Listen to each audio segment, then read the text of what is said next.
Is Snap there right now? Yep, Snap's there. Snap and Eevee are there. MP is not. Iron is. Randall is. Randall's live from the floor right now. Yeah. Yep, should have put a Randall reporting in. All right. Hey. That Preparian is on stage. Wait a minute. His shirt is deprecated. He used to have a Divine shirt, not a Exalt shirt. It's going to be a fantastic Yeah. So, you guys want to learn about what's coming up in Path of Exile? Nah, Crip. We figured you could just play some Hearthstone for us. Yeah. Give us some battlegrounds. Yeah. Well, before we get to the people that are Boot up best to D4. deliver that information, before we get into Someone in chat said Path of he's Exile's 6'4". wonderful future, Crip? Yeah. let's Crip's take a really tall. moment to go over all the wonderful things we have already experienced in Path of Exile. Let's take a moment to check out Path of Exile from the past. Okay. 2010. Released. I remember. Oh my god. Oh, Oh god. No, put it back. Anyone remember? I Holy do. shit. Wait, Diablo 2? How'd that get here? Oh, double strike. Huggies. They did update it really quick from Blades. Touch Touch of of God! Oh, the Masters. The fucking face. Form it loud. Awakening.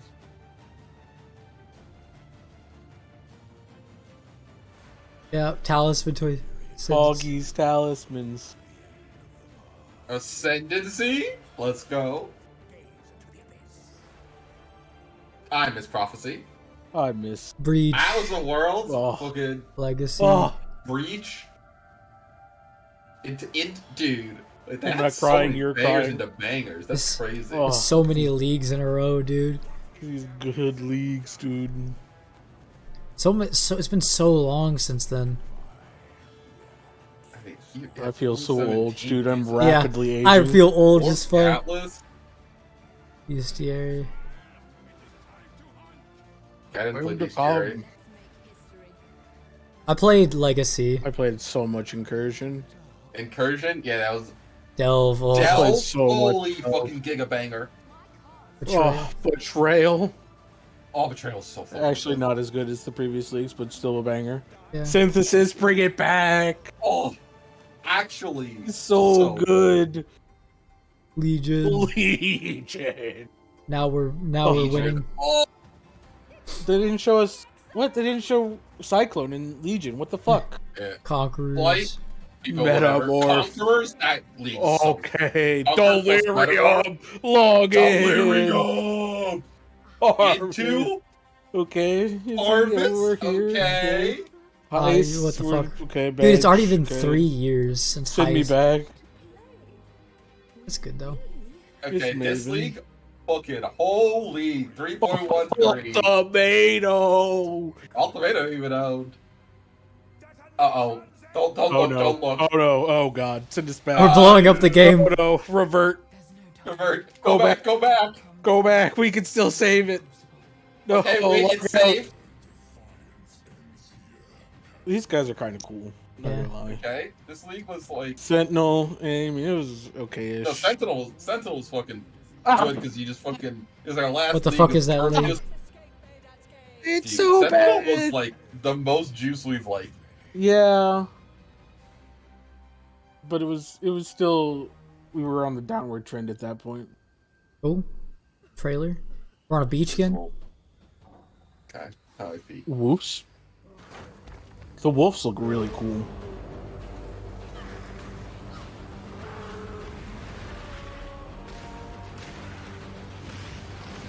It's interesting with volley. Doesn't seem too new. I mean, these are trailers they've already shown us before. Yeah, Meteors here look sick though. that's Firestorm. Yeah. This looks good in that room. This looks so D2. Yeah. This zone looks so shit. Yeah.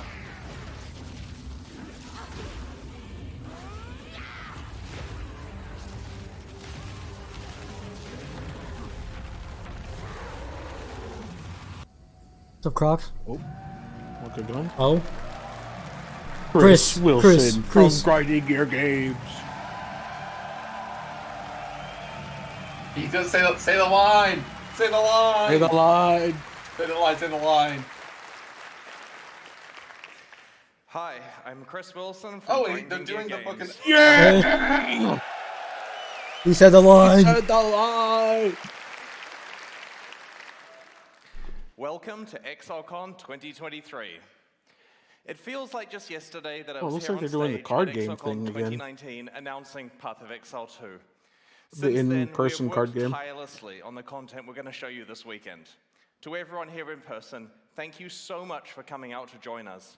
It honestly feels so good to know that people love Path of Exile so much that they fly across the world to come and celebrate it with us in person here. I really hope you have a great trip and make the most of your time in New Zealand.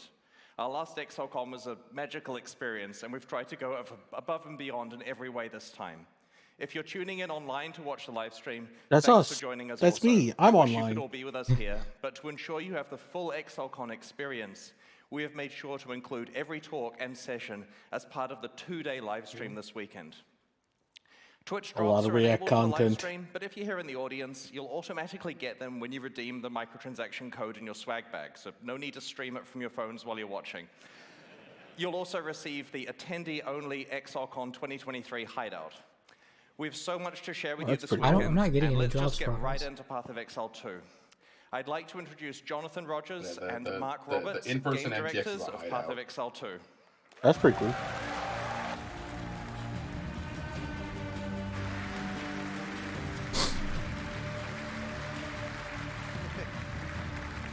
I am Hey, getting guys. progress. Okay. While Chris has been running Path of Exile 1, Mark and I and over 100 other developers have been hard at work on PoE 2. And honestly, the project has become much bigger than we expected when we announced it in 2019. It's been almost 4 years since then, and so it's about time we showed you what we've been working on. Oh, hang on. Technical difficulty. Okay. Sorry, I forgot. Okay. When we announced Path of Exile 2 at Exilecon 2019, we told you guys that we were releasing it as an expansion to PoE 1 and that both campaigns would be playable in the same game client with a shared end game. But PoE 2's scope has continued to grow and wait. grow. Okay. It's far more than just an expansion with a new campaign. It has entirely new monsters, skills, mechanics, classes, everything you'd expect from the next generation of action RPGs. Not to mention revamps of most of the PoE 1 League content. This thing is just freaking huge. There was a point where we Huge. realized that our plan to replace PoE 1 with PoE Okay, 2 hold on. would essentially be getting rid of a game that people love for no real reason. So we made a decision. Path of Exile 1 and 2 will be separate with their own mechanics, balance, in-games, and leagues. But it's still a shared platform. Your microtransactions are available across both games. Everything you have ever purchased or will What? ever purchase in the future will be usable in both games unless it's hyper-specific to the content of one of them. You can't transform into a bear in PoE 1, so a reskin of your bear form isn't going to work. But you absolutely can equip the awesome armor set that you got and use all your stash tabs. So with that in mind, we'd love to show you a confused. live demo of some of the stuff we've been working on. PoE 2 has come a long way. Mark here is going to man the PC. Hopefully he doesn't die. It is a live gameplay demo after all. How does that work? How does that work? Oh, They're gonna balance 1 and 2? it's like they're gonna be separate games. Are the economies shared? Or are they separate? Are we getting a lot of the The Path of gods Exile called 2 for stuff in this. Path of Exile Okay, hang 1? on, hold on. After Yeah. Oriath was destroyed, I traveled, searching Lord, for bitch. answers. This might be Everywhere I went, Maybe they stopped the same fucking PoE 1. divine devastation. good. And let it be the Zoom It Zoom game. must end. Or it's PoE 2. abandoned and no one plays it will anymore. end it. It's And not- no I wanna- exile will stop me. This is different than before. The Witch. The Ranger. These are all things we have. Yeah. The Shadow. Wait, that neck didn't look very long. The warrior. The The warrior. huntress. The huntress. Amazon. Wait, there's sorc sorceress. and witch? The Merc. Monk. The Monk. The Druid. The Look at that bear form. Kikuchi. Yeah, you think he's gonna get animal companions? Or is that not in the class fantasy? That guy looks fucking cool. The prisoner. Yeah. Oh, Did you see An that actual boss fight. default that Yes. yeah. Drew's not animal companions are not in the class Don't want to fantasy? encroach on the. Yo, class those fantasy bosses in look that sick though. Yeah.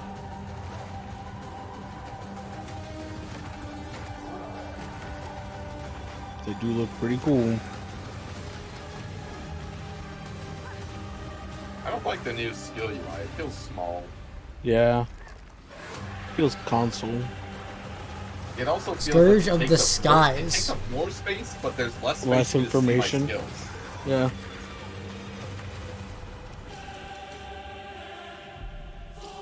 They reworked the Templar completely. Yeah, his neck is not nearly as He long. actually looks like a human. Distinct and Someone just I think one of the characters just dodged. Did fucking dodge roll. 1500. New interest. 36. 36. There's gonna be 36 total now. I guess that's what that's saying. 240 equipment times. 6 person? Six Nice. person. Still 6 person? This world I thought they were gonna chop it, dude. I really thought they were gonna chop Yeah. it. no matter the cost. I thought it was gonna go to 4, so that's good. 6 is very good, yeah. They're gonna have to really explain how this separate games but not separate Yeah. works. That kind of like ruined the whole hype right there. I'm kind of just concerned. But Yeah. I don't know. I'm still pretty hyped. to me, it just sounds like they're gonna just leave PoE 1 in its state that it ends at with Yeah. PoE 2 launching, and that it'll forever be in that state. All right, Mark, your turn now. He actually gets to play from trailer to gameplay. Path of Exile 2. He's got 8 passive skill points. Yo, can you put those in, buddy? Some of the gameplay put of those Act in. 3, one of the Notification? 6 acts in Act PoE2's 3? campaign. Oh, it's got 6 acts. They Starting here trimmed it in down. Jungle Depths. Act 3 is set in the ruins of the Vile civilization, which fell thousands of years ago. Oh, this is like the Jungle has worst taken over zone. I didn't want to see once this great zone. cities, and we'll be exploring it using one of the 6 new character classes called the Monk. In PoE 1, we had one Gold. character class for each of the combinations of There's strength, power dexterity, charges and still? intelligence. When looking at the design of PoE 2, though, we realized that many of the new skills that we were trying to design just didn't really fit thematically with the existing classes that we have. Being a spellcaster with a bear form makes sense for Strength Int, but it just doesn't really sound like something a Templar would do. We realized that since we had new mechanics for every attribute combination, it actually made sense to design a new character class to explore the new themes. In PoE 2, every attribute combination has 2 classes associated with it. Strength cool. Int has the I like Templar or the Did anyone Druid. else notice On these dexterity, dropped you have the literally Ranger nothing or the so more far? spear-focused hunter. So I got loot Restoration on. On Dex support. Int, you have the Shadow No, and the there was a Monk. restoration Mark is support. He playing has loot here. on. Each class has its own 3 ascendancies that let you further specialize the class in a way that only that class has access to, but they both start at the same location on the passive tree. The quest rewards you are offered on the 2 variants are tailored to the class, but of course, this is PoE. You can still mix and match anything to your heart's content. I don't see how that's gonna work with all this Yeah. pigeonhole we'll see. you just talked about. But I'm okay with more. Gold. Wait, do you see that gold?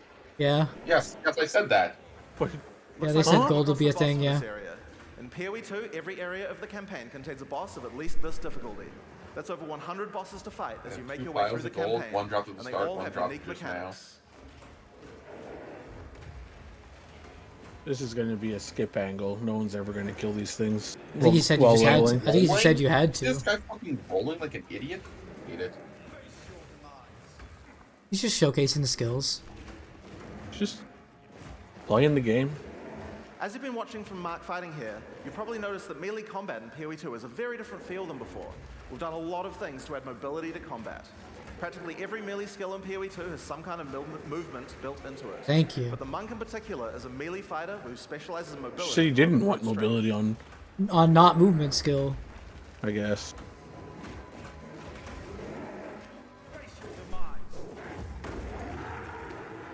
The gold, that gold got snapped up. Yeah. Yeah, I think it might be being auto picked up. So, as Mark has been playing, you might have noticed these blue markers over enemies. Mark has a skill equipped called Killing Palm. Whenever an enemy has a blue indicator Exploding over palm? it means that the That's monster has sick. low enough life to cull with Killing Palm. Successfully executing the cull will give you a power charge. This is an important skill for the monk since many of his skills interact with power charges. One of the great things about the skill is that it has a built-in That's cool. dash I like forward, it. Cool. which makes it much easier to target the skill right at I the like time that you blast use he's doing. it. We've done a huge Yeah, amount of the- work the with here. We Yeah, do I using like- skills like It's this It's like a really palm. He's satisfying. like palming the air If with. you're accidentally That's so targeting cool. slightly off the monster, the skill will automatically lock on to the colorable target, and it will even do a small amount Lock of on? finding around obstacles. Wait. We really want Okay, to that's give cool. Around you the the obstacles. opportunity to use the skill. Nothing is going to get in your way. That I like that. That looks One cool. of the- Those look pretty cool. Once you have some power charges, you're going to need some skills to power up. You missed some gold Great back follow-up there, is Falling Mark. Thunder. Falling Thunder without a power charge just creates a relatively small lightning AoE in front of you. Oh, But if you do it with power charges, it turns into a pack That's clearer cool. with a large number of extra projectiles. that's cool. One thing to notice here is that, like almost every melee skill in PoE 2, Falling Thunder has a little bit of extra movement built in, just in case you need it. Use the skill within range, and you just do the flip in Ugh. place. You use it Okay, as a see, that's last what I action, don't your like. character will move forward while executing it. Oh wait. It's Oh, a you can position control if without you go any forward or time not. penalty. Okay. Never In mind. PoE 2, you also get a short That's one way to parry do it that I guess I redirect didn't think your of, is that having Notice it how you based can on start the range. skill facing one way, then whip the mouse sideways to land the skill in a different direction. Now, in order to get power charges, you're going to first need to get some lower life monsters into a colorable range. You've got a few options if you want to charge right in. Whirling Assault is great. It doesn't do much damage per hit, but it covers a lot of ground. The tech looks so Notice how you stupid. can turn as you do it. I Generally did speaking, notice you that. never lose control of your character in PoE 2. If you make a turn, I mean, at the it's right better- time, control the monsters, getting them in range of your cull. I mean, it's better movement than the current skills have. It's a different Yeah. angle Finish off the of rest design. the pack I with like it. Falling Thunder. I think but the that kinda animation seems for like it. the I think the class animation of kind of monk yeah, is- yeah. But that's fine. I think the animation looks a little. We've now entered the Val Mechanarium. This is the place where the Val built the various constructs that they relied on to power their civilization. Lore? Wait, hello? Alva? Alva? She's here. I wonder why nobody's been in Our queen. One useful feature we've added is the My ability to queen. call on NPCs to where She's you are here. to give you more information or help you with quest objectives, rather than always having to go back to town. In this case, we've called in Alva to find out what to do. Oh. Mechanism. Lead me. If powered with a small soul core, it could open that door. There should Do I get to hear Einhar tell me some more someone advice? there. Yep, that's a beast. Somehow. As Alva just said, we need to find a small soul core to open this door. That's cool. We don't have to. It's like linear questing, but without having to go back to Without town. being too close to some of the more dangerous monsters, a great option is Wind Blast. Wind Blast also doesn't do too much damage, but it keeps You also enemies have back. The closer the they are, opportunity the to farther they're do pushed different back. So it's a masters, great option for probably. leaving smaller Yeah. but higher damage enemies at bay. Note that the bigger the enemy is, the less they'll be pushed back. So trying to push back some giants isn't going to be as effective. I don't know if I like attacks pushing back. Like, just And makes there's the grouping so soul. awkward. Let's get back to the door. By reverse knockback, Yeah. doggies. Wait, he gets to go back to the door. He has to go back to where he was, but he gets to go on a new path that the game directs him toward that isn't backtracking. Holy shit. This one seems a little backtracky. I'd like some more. I'd I'd like some more monsters. Yeah. I mean, it's the campaign. I'll keep investigating in here. Bring me in if you find anything else. I like the audio quality has been Now, if dope. you need to defeat tougher enemies, it might be time to break out some of the ice skills in the monk's arsenal. Glacial Cascade creates a wave of Ice ice that moves skills. slowly in front of the Wait a blade. minute, we know that It's pretty skill. effective against fast-moving monsters because most of the damage occurs right at the end of the wave. He is casting a lot of skills without his resource going down. I think that's really nice. Yeah. He's got a whole arsenal of skills and his resource is not We're going to crying. want to freeze some monsters. The monk has a few different tools to do this. A fairly simple option is to get right in the monster's face with Ice Strike. Ice Strike doesn't do too much damage at the first 2 hits, but attacks 3 times in sequence, and you can get off a combo that has a much higher chance to freeze. Get in Combo. there with the freeze, then roll back and finish the job with Glacial Cascade. Now, remember how Glacial Cascade is that extra damaging spike at the end? If you hit a frozen enemy with that spike, it shatters the ice on the enemy and does a devastating amount of damage. This is a really great combo against bosses, Sounds as dead. you'll see later. Oh yeah, and I've just been casually mentioning rolling around. Did I forget to mention that in PoE 2 we added a dodge roll to every character? Just press spacebar Every at any time to roll. That's awesome. I like it. There's no cooldown and no limitation. No cooldown. Yo, that's sick. Okay, that's awesome. Okay. Yeah. Finding in it, so you don't get That's a huge W.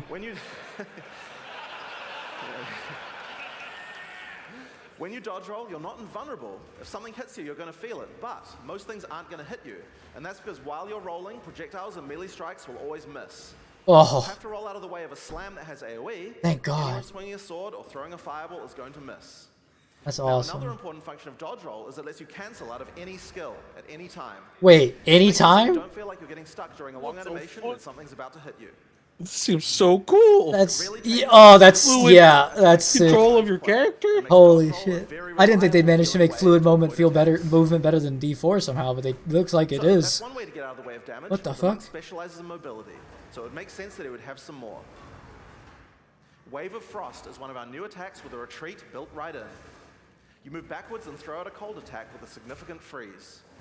A great thing about this is that it puts you at a good distance to follow up with a Glacial Cascade and do a whole pile of damage.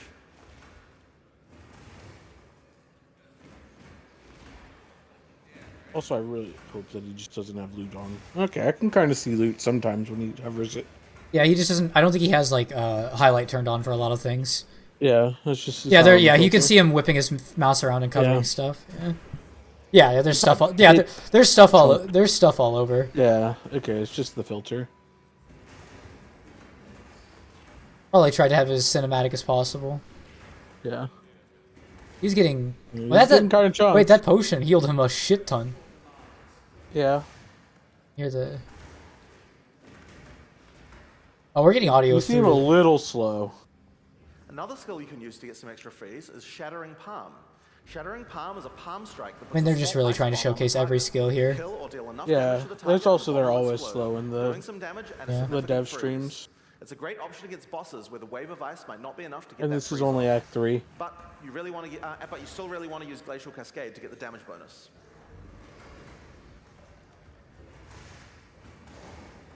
And also, realistically, your build won't be all of these The final buttons. skill we're going to show Yeah. you today is Flicker Strike. It's a monk skill and another Flicker skill Strike that is a consumes monk power skill. charges. He streams power charges. If you've played PoE1 before, you know what to expect. Oh my. Did they just say Flicker Strike? Yeah. Power charges? Yeah, it's a monk skill Yeah. now. Great finish of a tough Also, boss fight wait, look if at you the. were able Did to you get see some what power what he charges did when he hovered the mob where it was fucking. I need to get through the clip of that.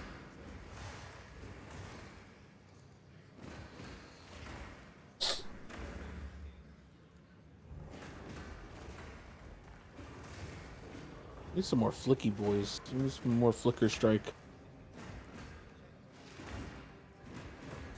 You missed.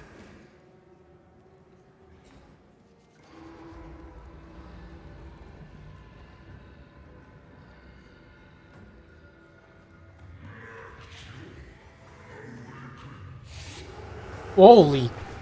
Here we have Blackjaw, former overseer of the Mechanarium. When the Val fell, he was turned to stone and now guards the area. Wait, this guy looks cool though. In order to take down this boss, we're going to need all the tools on the Monk's arsenal, especially the combo of Freeze and Glacial Cascade. Now, if you're a PoE1 player, you might think you can't rely on Freeze because there's so many bosses that are immune to it. But in PoE2, that's changing significantly. In PoE1, Freeze is a binary mechanic. An attack freezes the target, or it doesn't. What this basically means is that in PoE1, we were forced to add freeze immunity to many bosses because Freeze just trivialized them. Because of that, freezing was something you could only really rely on while pack clearing, and not something you could use as a core part of your build for boss fighting. In PoE2, though, all crowd control mechanics now have internal meters that allow you to build up to a freeze or stun, or whatever other CC mechanic that you're using. It's a little bit like poise from games like Elden Ring, though the meters tend to be a lot smaller than those games. When you freeze an enemy, it increases the amount of freeze you need Monka to do to get mentioning another Elden freeze, Ring. but the increased difficulty bleeds away slowly. More freeze will always let you freeze the boss more often, but this system means that you will not get out of control in party play or interact badly with other CC mechanics, allowing us to let these kinds of mechanics. I mean, I like the idea. Yeah, we'll see. I mean, that's how I thought CC was gonna work in D4, but then they did Yeah, it but the it's wrong okay. way. My Orabot. We're gonna have Yeah. the Freeze Orabot now. The and then freeze that bot. guy's. I mean, I think those things. And I think that those things. boss. I think that's good. I think being able to build things like Yeah. that is good. I think it's. I agree. I just think it'll be funny when there's gonna be season 1. You're gonna have a fucking freeze witch, and then the boss is gonna be permanently frozen. They're gonna go. Oh, they're just gonna look and be like, "Oh, Yeah, can't have This that. boss actually looks kind of thickums. I mean, I think we're just Z-deeps.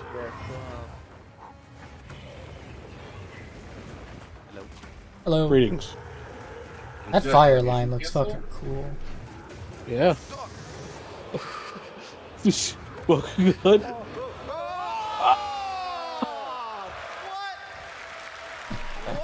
And everyone is happy. Oh, Oh, no. All right. Let's take two. All right, so this might be a good time to mention that in PoE 2, if you die Boss is to reset. the boss, you have to start again from the start. There's Yeah. no boss cheesing.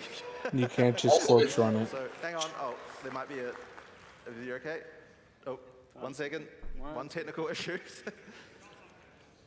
He's going by a mage blood. Just typing some cheats to. Yeah. All right, we good? Mage blood acquired. Back to the stream. 6 link acquired. yeah. No. It said entering, Alright. so I think it like full reset, like it Yeah. resets it on so first. Yeah. Whoever balanced You that can't corpse fucking- run the bosses anymore.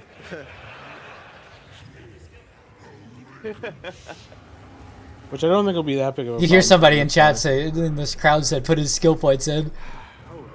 He doesn't want to open the tree yet, for he reasons, I'm doesn't. sure. Yeah. Just put the 2 items on at the beach and then complete the campaign now. I mean, you could tell he's played a little bit before, at least. Like, this dev has played this.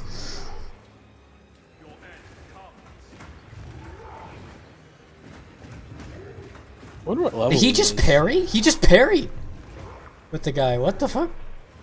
That was weird. Look at the focus. He's gaming. What happens if he loses again, though? What are they gonna do? I'm gonna get fire. They're gonna Yeah. give him Again. a They're dev gonna give item, him a but second mage blood.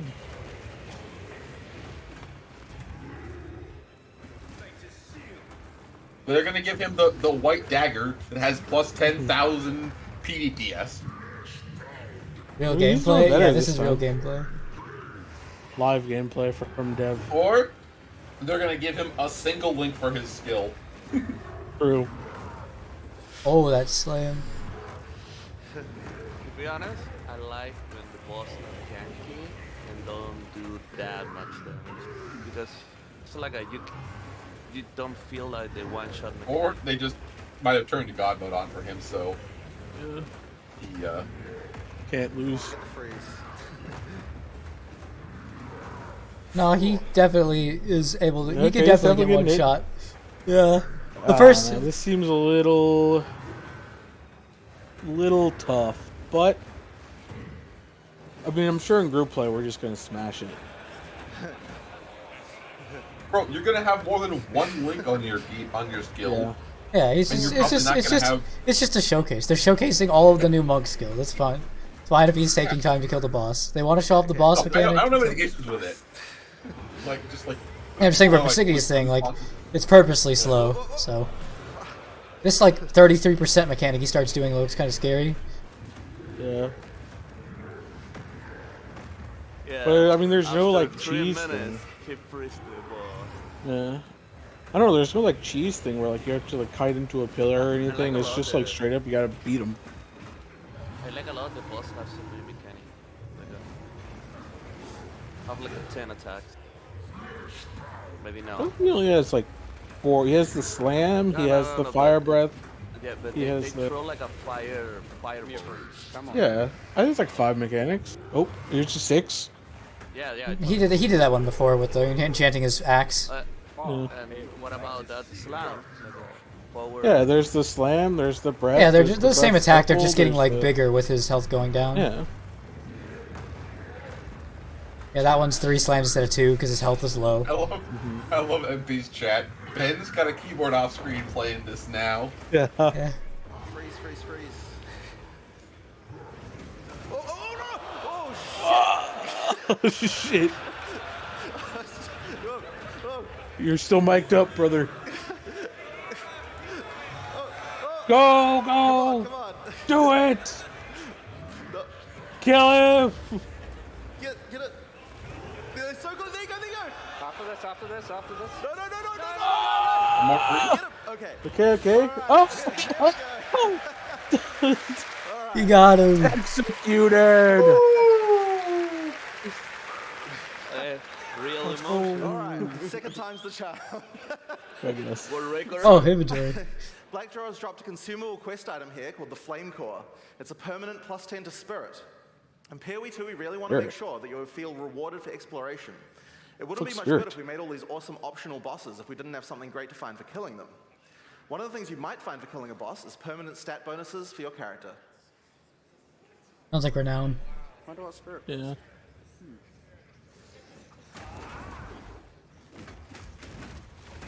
All right, now because this random area is different, Mark will have to find his way to the exit the hard way. This is because I died.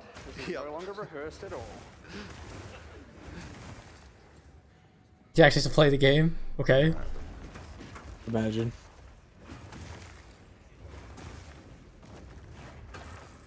I like the light and shadow. Yeah, the game. I think it looks okay. I think the zone does not look as good as the forest that showed in the other trailer or the other gameplay. Yeah. The zone's a I do little expect too. PoE 2 like looks like a AAA game. Yeah. Giga graphics. I expected to look at a 2023 product. It's Yes. undercooked for that. It's a 2023 product. Yeah. I mean, it's better than regular PoE. Man, that's not hard. Yeah, but like, You didn't try harder than me. I mean, I don't know if it's Someone like just donated $500 through the fucking Twitch the super scam. Yeah. The scam chats. Need to use those killing palms more often, Mark. You God, he's getting backseated. There are like these traps on the ground. Brown effects? Yeah. I like the wolves. They look cool though. The wolves do look cool. Whoa, whoa, whoa, The monsters look cool. whoa, whoa, whoa.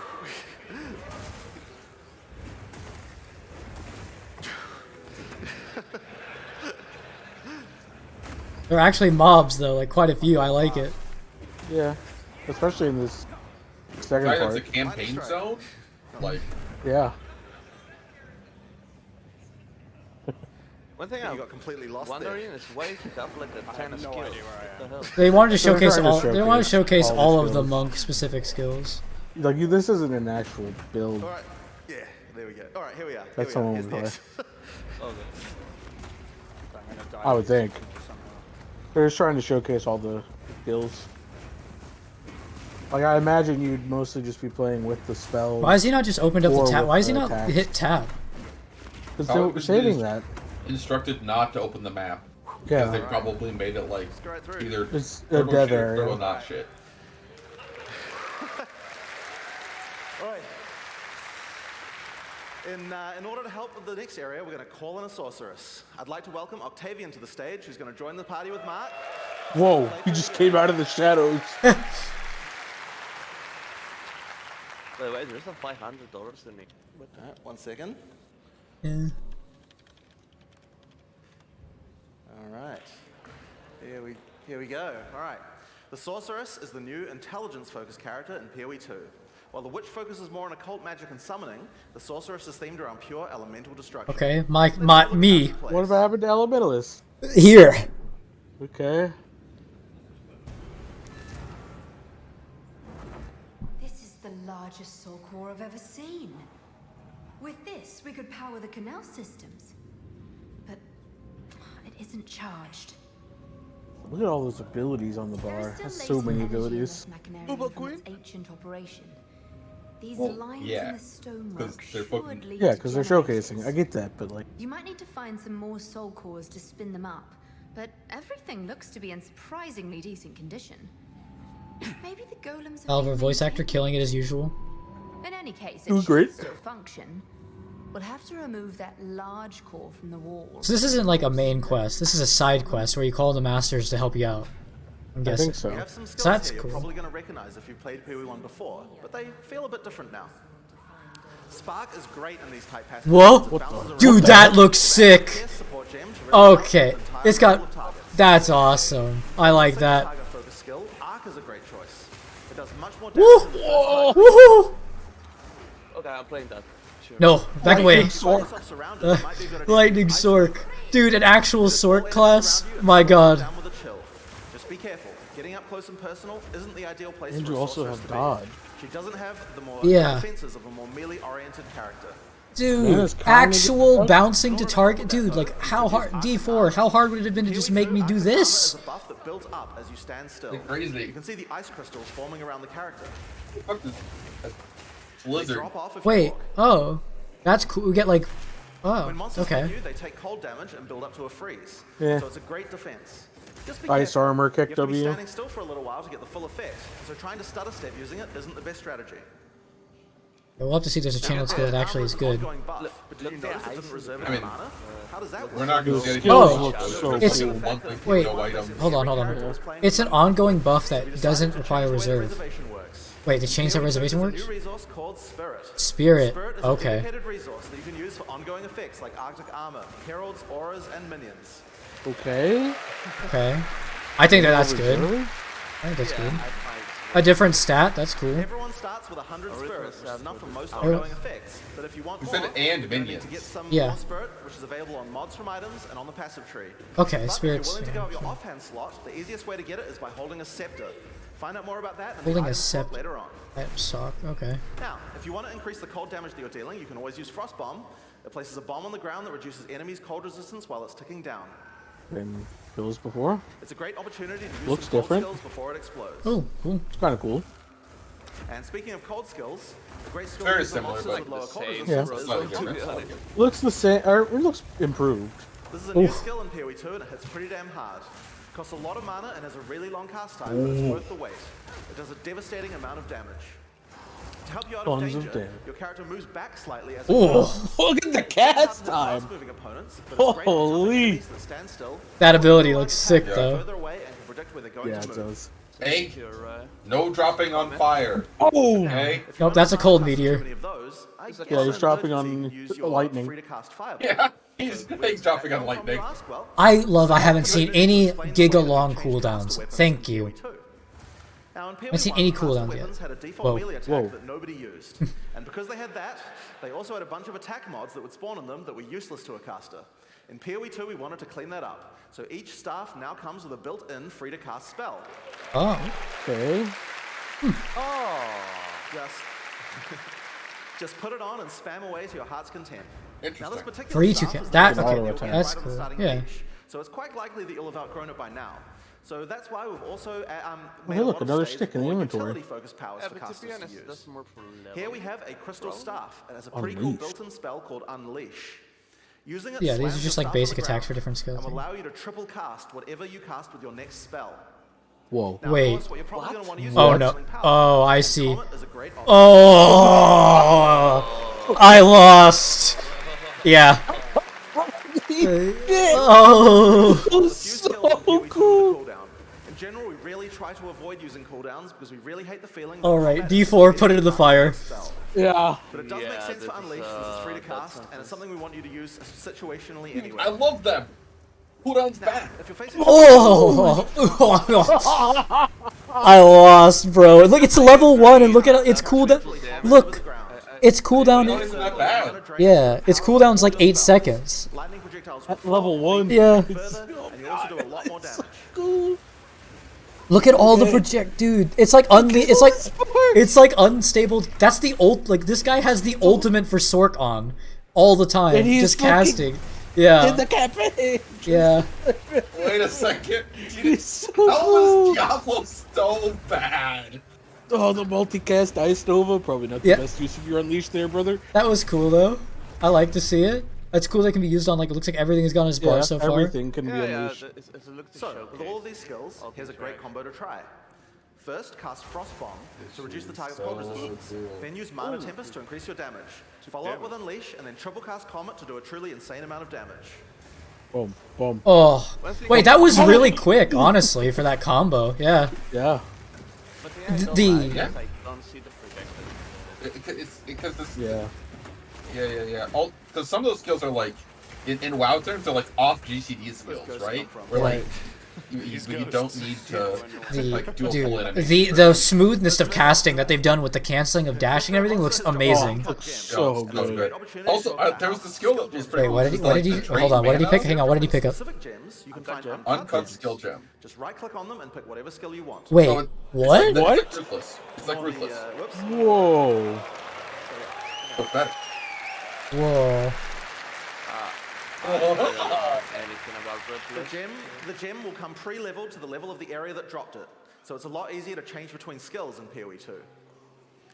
This time I think it might be cool to grab one of our meta gems. Meta gems are skills that can have other skills socketed into them, changing how they work. In this case, we're going to select Cast on Shock.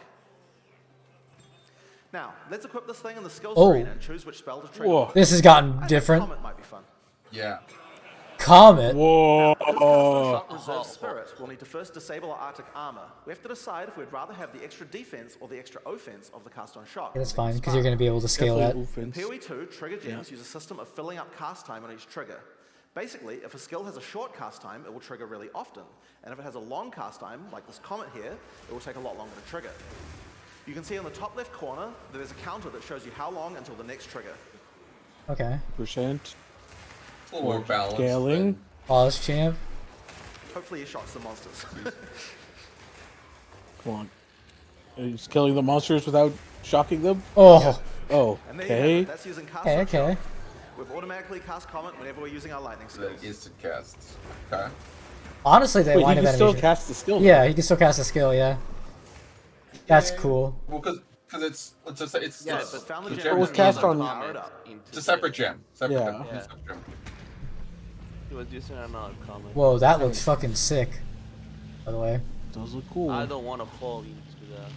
Yeah. Don't put me in the Power is machine. restored to the mechan area, all the constructs are coming back to life. Oh, now the more more mobs, not just an okay, good. Not just an empty dungeon just afterward. empty. What players backtrack. might have noticed is this character has both lightning spells and cold spells. That's did pretty notice inefficient, that. right? It's a Yes. big no-no for most builds because any agree. specialization into cold or lightning isn't going to affect the other element. This is why they tell you just do Generic generic. elemental damage increases are not going to be as powerful as focusing on a single element. Wait, they aren't Well, anymore? in PoE 2, we have another major new system to introduce to solve these kinds of problems. And it starts, oddly enough, with weapon swap. Now, in PoE What? 1, weapon swap isn't really used much for its originally intended purpose. We imagine that people were going to be swapping in and out between different weapons to deal with whatever situation they were in. Instead, they're used People for just leveling don't do that gems. at all. And a large reason for that is because it's really, really awkward. In PoE 2, we wanted to solve all of that. I'm cool with Start weapon swap Octavian if they using it as well, an depending on what they ice say spell. next. That makes it great for when he's using his ice spells. But we would also like to be able to make sure that this build works just as well for his lightning spells. If Octavian equips his previous staff in his second weapon set, you can see that it appears on the character's back. Oh, cool. Now, we're going Like to it. open up the skill Flippy, screen. flippy. Skill Octavian screen. opens the skill options Oh, for it's his the lightning barb. skills. You can see here that you can choose which weapon sets The are arsenal. usable with each skill. First, we uncheck set 1 from being used by his lightning skills. Everyone has Then we go through the arsenal cold from skills Barb. and turn those onto That's this lightning sick. weapon. Just take a second. If I can remember where they all are. Yeah. Now, when we use Auto Spark, weapon the swap, character will that's- automatically that's- switch I like to the lightning this. staff on his back. Yeah, and Barb then does use this. the Every skill. time you want to use a skill, And when Octavian it's uses gonna Ice Nova, his character automatically switches Yeah, to his Ice Staff. if you have it before set using up. Yeah. That I like the way that switch. That looks cool. That looks really cool. You can configure each skill Okay. for which set to use, or both if you don't mind which.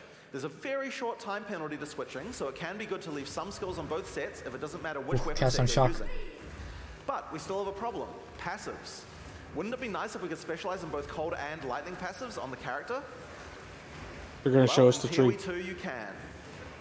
Okay, show us the tree. Wow. Do it, Hopefully Octavian. Mark can deal with those monsters while we do this demo. So, we're on the passive skill screen here, and you can see that we Oh. are close Whoa. to both a cold and a lightning cluster. At the top right of the screen, you can see Don't that we have some weapon zoom set out. specific points to allocate. Each If weapon Octavian set. holds shift, he can allocate set 1 to the cold passive, Oh. and then allocate set Wait. 2 to the Each lightning weapon passive. has its own tree. I wasn't expecting that. That's Wait, that's actually so cool. That is so Check it out. good. As we use our weapon swap, the skills allocate changes from one build to the other automatically. Can I sit here forever? I like the flashiness. So whenever we cast the appropriate spell, the I'm never character's passives reconfigure on the fly to the correct build for that spell. Dude, how? Wait, that's so sick. Passive on your tree.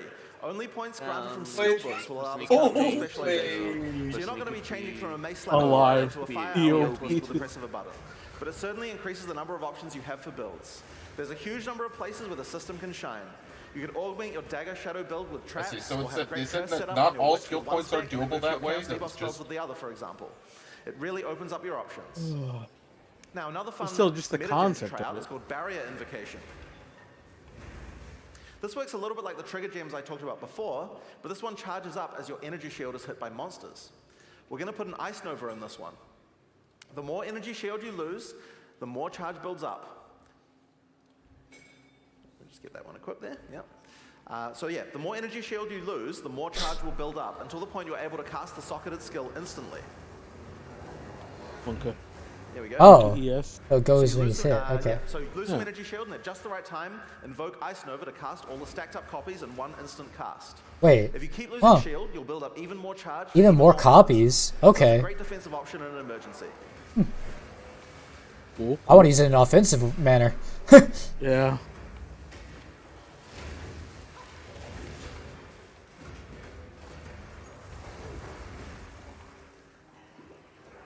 Dude, when he does the triple comet, Yeah.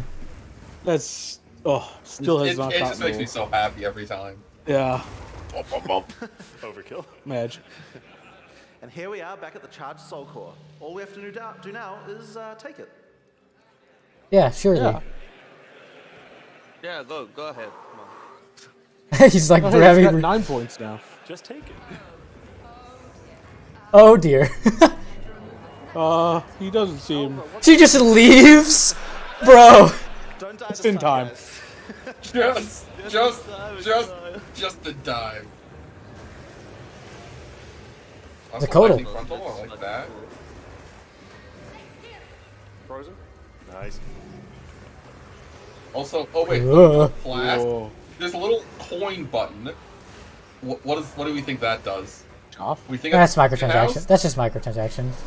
Because the skill button's on the Offer is gold. skill button's on the right now, for the skills instead of where the shop used to be. They're working What do together. you think?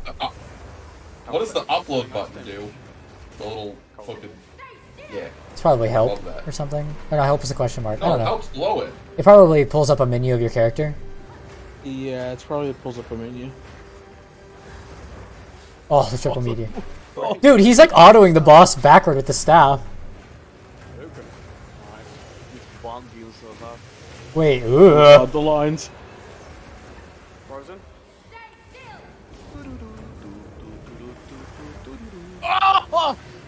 That's so cool. Oh, he the frost bomb into it. Oh. Also, dude, the mana drain into empowering skills tool. Skill, I like that one a lot. It like actually makes your skills do something more rather than it's a mechanical Productive? change other than just like sigil I like how power. how smooth he's able to move as the Sork though. Yeah, Yeah. Aiming is hard carrying. They're gaming, man. They're gaming. This is Yeah. real gamer moments right The here. monk is I don't know what this monk guy's doing, but Nothing. The only time the boss health move is when the sword hits it with the meteor. Yeah. Yeah, this guy. I think they're trying to showcase the Sork though. Yeah. Yeah, but also I'm pretty sure that even if the monk was hitting him the entire time, he's doing He just like doesn't 10% have of his the skill damage. points equipped. Oh, Get away from him. Get away. Get away. energy shield. Triangle. Yeah, they're only sure like now. Oh, what? Yeah. Oh. Whoa, Jeez. Dude, the meteors are so chunky. It's so cool. Nice. Hey, Oh, did you execute executed. bosses? That's so cool. Oh yeah, the fucking Tower So Church that's Column Path of Exile 2. skill. These areas, as well as around half of each of the first 4 acts, are available to play at the 3 demo zones around Exilecon. Oh, cool. Now, if you're physically here at this event and you get to play the demo, just remember, it's a different game than before. It's a lot harder. You're probably going to run the first pack of monsters and just die. I really recommend you read the signs. They have good advice on how to combine your skills effectively, and remember, dodge rolls on spacebar. Use it. You're just going to die otherwise. So your next question is likely to be, when is the beta? Well, we're in our last year of development, but we're still finishing acts, adding skills, and balancing everything. The closed beta is going to start on June 7th, 2024. Oh shit, that's way farther out than I Path of thought. Exile 2 has been a long That time is farther coming, than and I we're thought. incredibly excited to be near the finish line, but we're just not quite there yet. We're determined I mean, it not looks to rush cool, this but- and make sure we get everything right. Still got another year, fine. bro. There's a lot in store for people. That's fine. And that's More closed It'll beta. get here when it Talk gets about what's here. coming up. It'll get here when it's ready. I would infinitely prefer it to be delayed and actually come out as a That game. that gameplay showcase looked fucking amazing. For both classes, honestly. The Monk is a little underwhelming on the graphic side, but its smoothness looked great. So, I like the showcase there, those two. So The that Sorcerer demo was is very so hard for them to do exciting. in person. Like, I am very impressed it went that well. So, as Jonathan explained, Path of Exile 1 will continue to be its own unique game once Path of Exile 2 comes out. We will continue to update it with Explain, expansions please. and leagues Wait, going forward. really? And because What? accounts and microtransactions are shared between the two games, and their expansion releases are offset from each other, it's super easy to jump between them. And Wait, effectively what the play fuck? They're both. gonna be two What? completely I'm different... going off script for a second here and just going to explain this a bit better. Okay, thank you, Yeah, please. please. Imagine we release a Path of Exile 2 expansion, right? So everyone dives in and plays it. You're going Wait, to say, this- out of the 13-week cycle, you're going to play for, some hardcore players play for the first few weeks, some people play for most of the time. We're going to aim a Path of Exile 1 expansion to come out towards the end of that cycle, say 4 or 5 weeks from the end, which also lasts for 3 months. So because Path of Exile 2 has more content and is a significantly larger game, it will mean that you can play Path of Exile 2 for the majority Wait, of the cycle. rotating and then either cycles so keep you just playing if you want to perma keep can playing play Path of Exile PoE? 2, or jump into Path of Exile 1 when its league launches. I want to hug Chris right now. Imagine wanting to keep your player Huh. involved in the game all the time. Of course, because your purchases are shared, that if you were actually- to buy supporter packs or microtransactions in Huh. either, they're just available on your characters in the other. Speaking of Path of Exile don't know 1 whether to expansions, pog we've got or- one coming out in just 3 weeks, on August 18th. I don't know, man. I mean, Let's watch if the trailer if they're for Path both of if Exile, they're good, Trial of the it's- Ancestors. This could start a war, though, of are you a PoE 1 boy or PoE 2 boy? Go quietly into the night. I think you can do. Hopefully, you can do both. Yeah, it'll just depend. It's... They yearn to I'll watch... I have a thought for it. I just want to watch this first. welcome Write it down. to the home To the of cube. the Again? dead. What is this? Welcome to the cube. Earn Sounds like your prophecy lady. place among us. Oh, this is the new league? Amogus. Under Hinicora's This does look like PoE 1. Test your mettle against the greatest warriors who ever lived.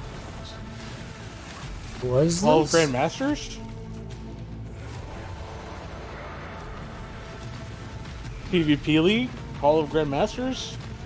Prove yourself I mean, in the trial of the ancestor. This does not look like an in-map mechanic. Yeah.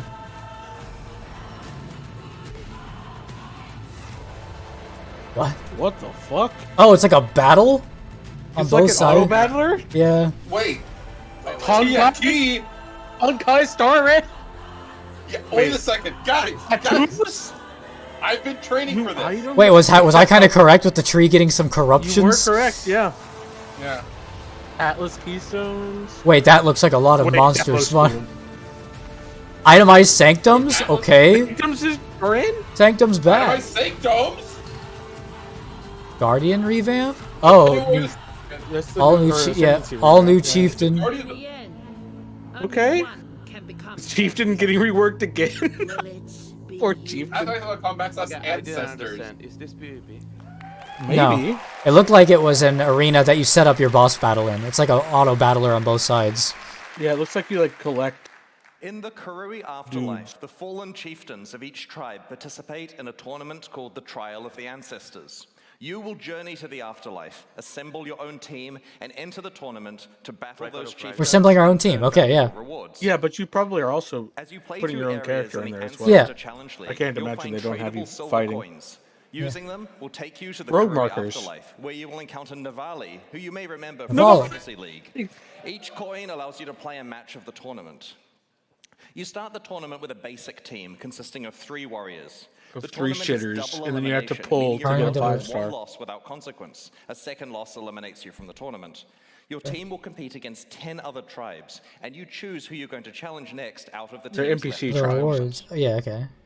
When you start a match, you see the configuration of the enemy team. I really like this. This is so unique. This looks so cool. This looks cool. You and your party of exiles will play alongside You your warriors. and your exiles. So while You this and- league Party- does have party. many elements Yeah. of an auto battler, you're right there fighting alongside them. That's super sick. I could not have predicted anything like that. Dies, they respawn well, their wait, totem wait. after a short This time. means that you can If their play totem is our destroyed, robot. then they are instantly killed Yeah. and can't respawn. The team that As a destroys solo all of player, the opposing totems As a wins. solo player. Team destroys all the opposing totems. Character, though, Oh. don't worry. Hinakora, the goddess objective. of death, is watching over you and will restore your soul to your body, so you can't permanently die in the afterlife. Oh, that's cool. That's cool for That's hardcore. good. Yeah. Like that. In the Trial of the It's like Ancestors, League. strategy and Yeah. tactics are key. Every unit has its own strengths and weaknesses that must be utilized Okay, to wait. win Seven matches. said the league is just The teleport turtle is totem, really one slow shot, and really tanky. done. Yeah. It's perfect for either defensive positioning to stop flankers or offensive positioning to tank hits for you if Turtle. you're pushing through the middle. It's not great in the center or flank positions due to its slow movement speed. The Tuatara is a quick and deceptive unit, which is relatively well balanced for all positions. Tara This Pog. version of the Tuatara has a stealth ability, which makes it perfect for the flanking position to sneak through enemy defenses and take out unprotected totems from the side. Okay. The Goliath of Night is a disruptor unit, and it's ideally placed. I really like this concept. To intercept enemies that are Yeah. chasing you. It's so You cool. can also allocate it to defenses so that it disrupts enemies that are trying to kill your totems by stunning them. So in this match here, we've set up a Tuatara I love this in a screen. flanking position, a turtle on defense to guard our totems, and a Goliath to follow us as we attack up the middle. Our plan is to work with the Goliath to distract the enemy front line so the flanking Tuatara can get through and destroy some of their totems. The fucking the gameplay in here though compared to PoE 2. Yeah. Lightly flame. Melee kick W. Teamwork. Upon I winning see a the match, fucking you earn fax favor machine and other noises, rewards. bro. I'll talk about the other rewards shortly. There are a lot. You have a separate amount of favor with each tribe, and you can spend it by talking to their chieftain to recruit warriors and purchase field items and equipment that your team can use. Huh. I really want this to be PvP. Each tribe has specific specialities. For example, Hinakora's tribe manipulates life and death. Rongo Kurai's tribe is slow and tanky, with an emphasis on stuns and knockbacks. You can recruit warriors from many different tribes and mix and match them together into your team based on what you need. Okay. It's like a heist, but if you actually got the guys to fight. Items that are placed on the battlefield And, like, can be yeah, activated pick your in own- a match too. Yeah. Yeah. For example, revive a warrior or heal your entire team. If a field item isn't consumed within a match, it persists on to the next match. Oh, But your okay, cool. warriors, their equipment, and your field items are all wiped between tournaments. You Right enter each between tournament. fresh. Okay. Tournaments are fresh. Your I like that. success That's in a cool. tournament updates your overall ranking, which helps you in League better rewards and rewards. subsequent And you ones. reset every Speaking tournament. of rewards, let's discuss the good part. What you can earn for succeeding at the Trial of the Show Ancestors. me the It always divines, gets me Chris. excited. Okay. You get a reward as you win each round of the tournament, and these Wait. rewards are visible when you're selecting Oh. which Wait, tribe that's you want to so play good. against. They'll help Wait a minute. inform your decision, as some of them are regular rewards, and some of them are exclusive new rewards you can only get from the Trial of the Ancestors. I'm literally tripping over my words to get to the part where I can explain tattoos. Okay. The Ancestors reward you with special tattoos. They're not applied to your skin, but they're engraved on your soul. This process can transform what your attribute skills on the passive tree do, basically the attribute highway nodes generally. Dude, that's The so regular cool. ones This can is kind of what I was envisioning with basic the attribute skills. with my idea And last you night. convert your tree's attribute highways into This is something really you close to can what I was use. imagining. For example, this one Okay. converts a small dexterity skill into movement speed. Each tribe has its own The potential exclusive here is passive so tattoos. cool. Yeah. This tattoo converts a small strength skill into additional fire resistance. It's like This one specifying converts your a small Legion Jewel intelligence skill corruption. into additional lightning damage. And this one converts a small strength skill into one that summons a minion when you take a savage hit from a unique enemy. What the fuck? We just like went 0 to 100 real quick. You'll probably need at least some of your attributes left to equip items. Each of the 10 tribes has an exclusive unique item that you can earn. These rarely show up as rewards for defeating that tribe in a match. Katava's Hunger is a unique majestic plate that you can earn by defeating the I like the art for that armor, by the way. As Looks you cool. can see, it grants an immense amount of life for a single item, providing you 1 don't C. have any What's life chat on any saying? other pieces of your Yeah, equipment. 1C.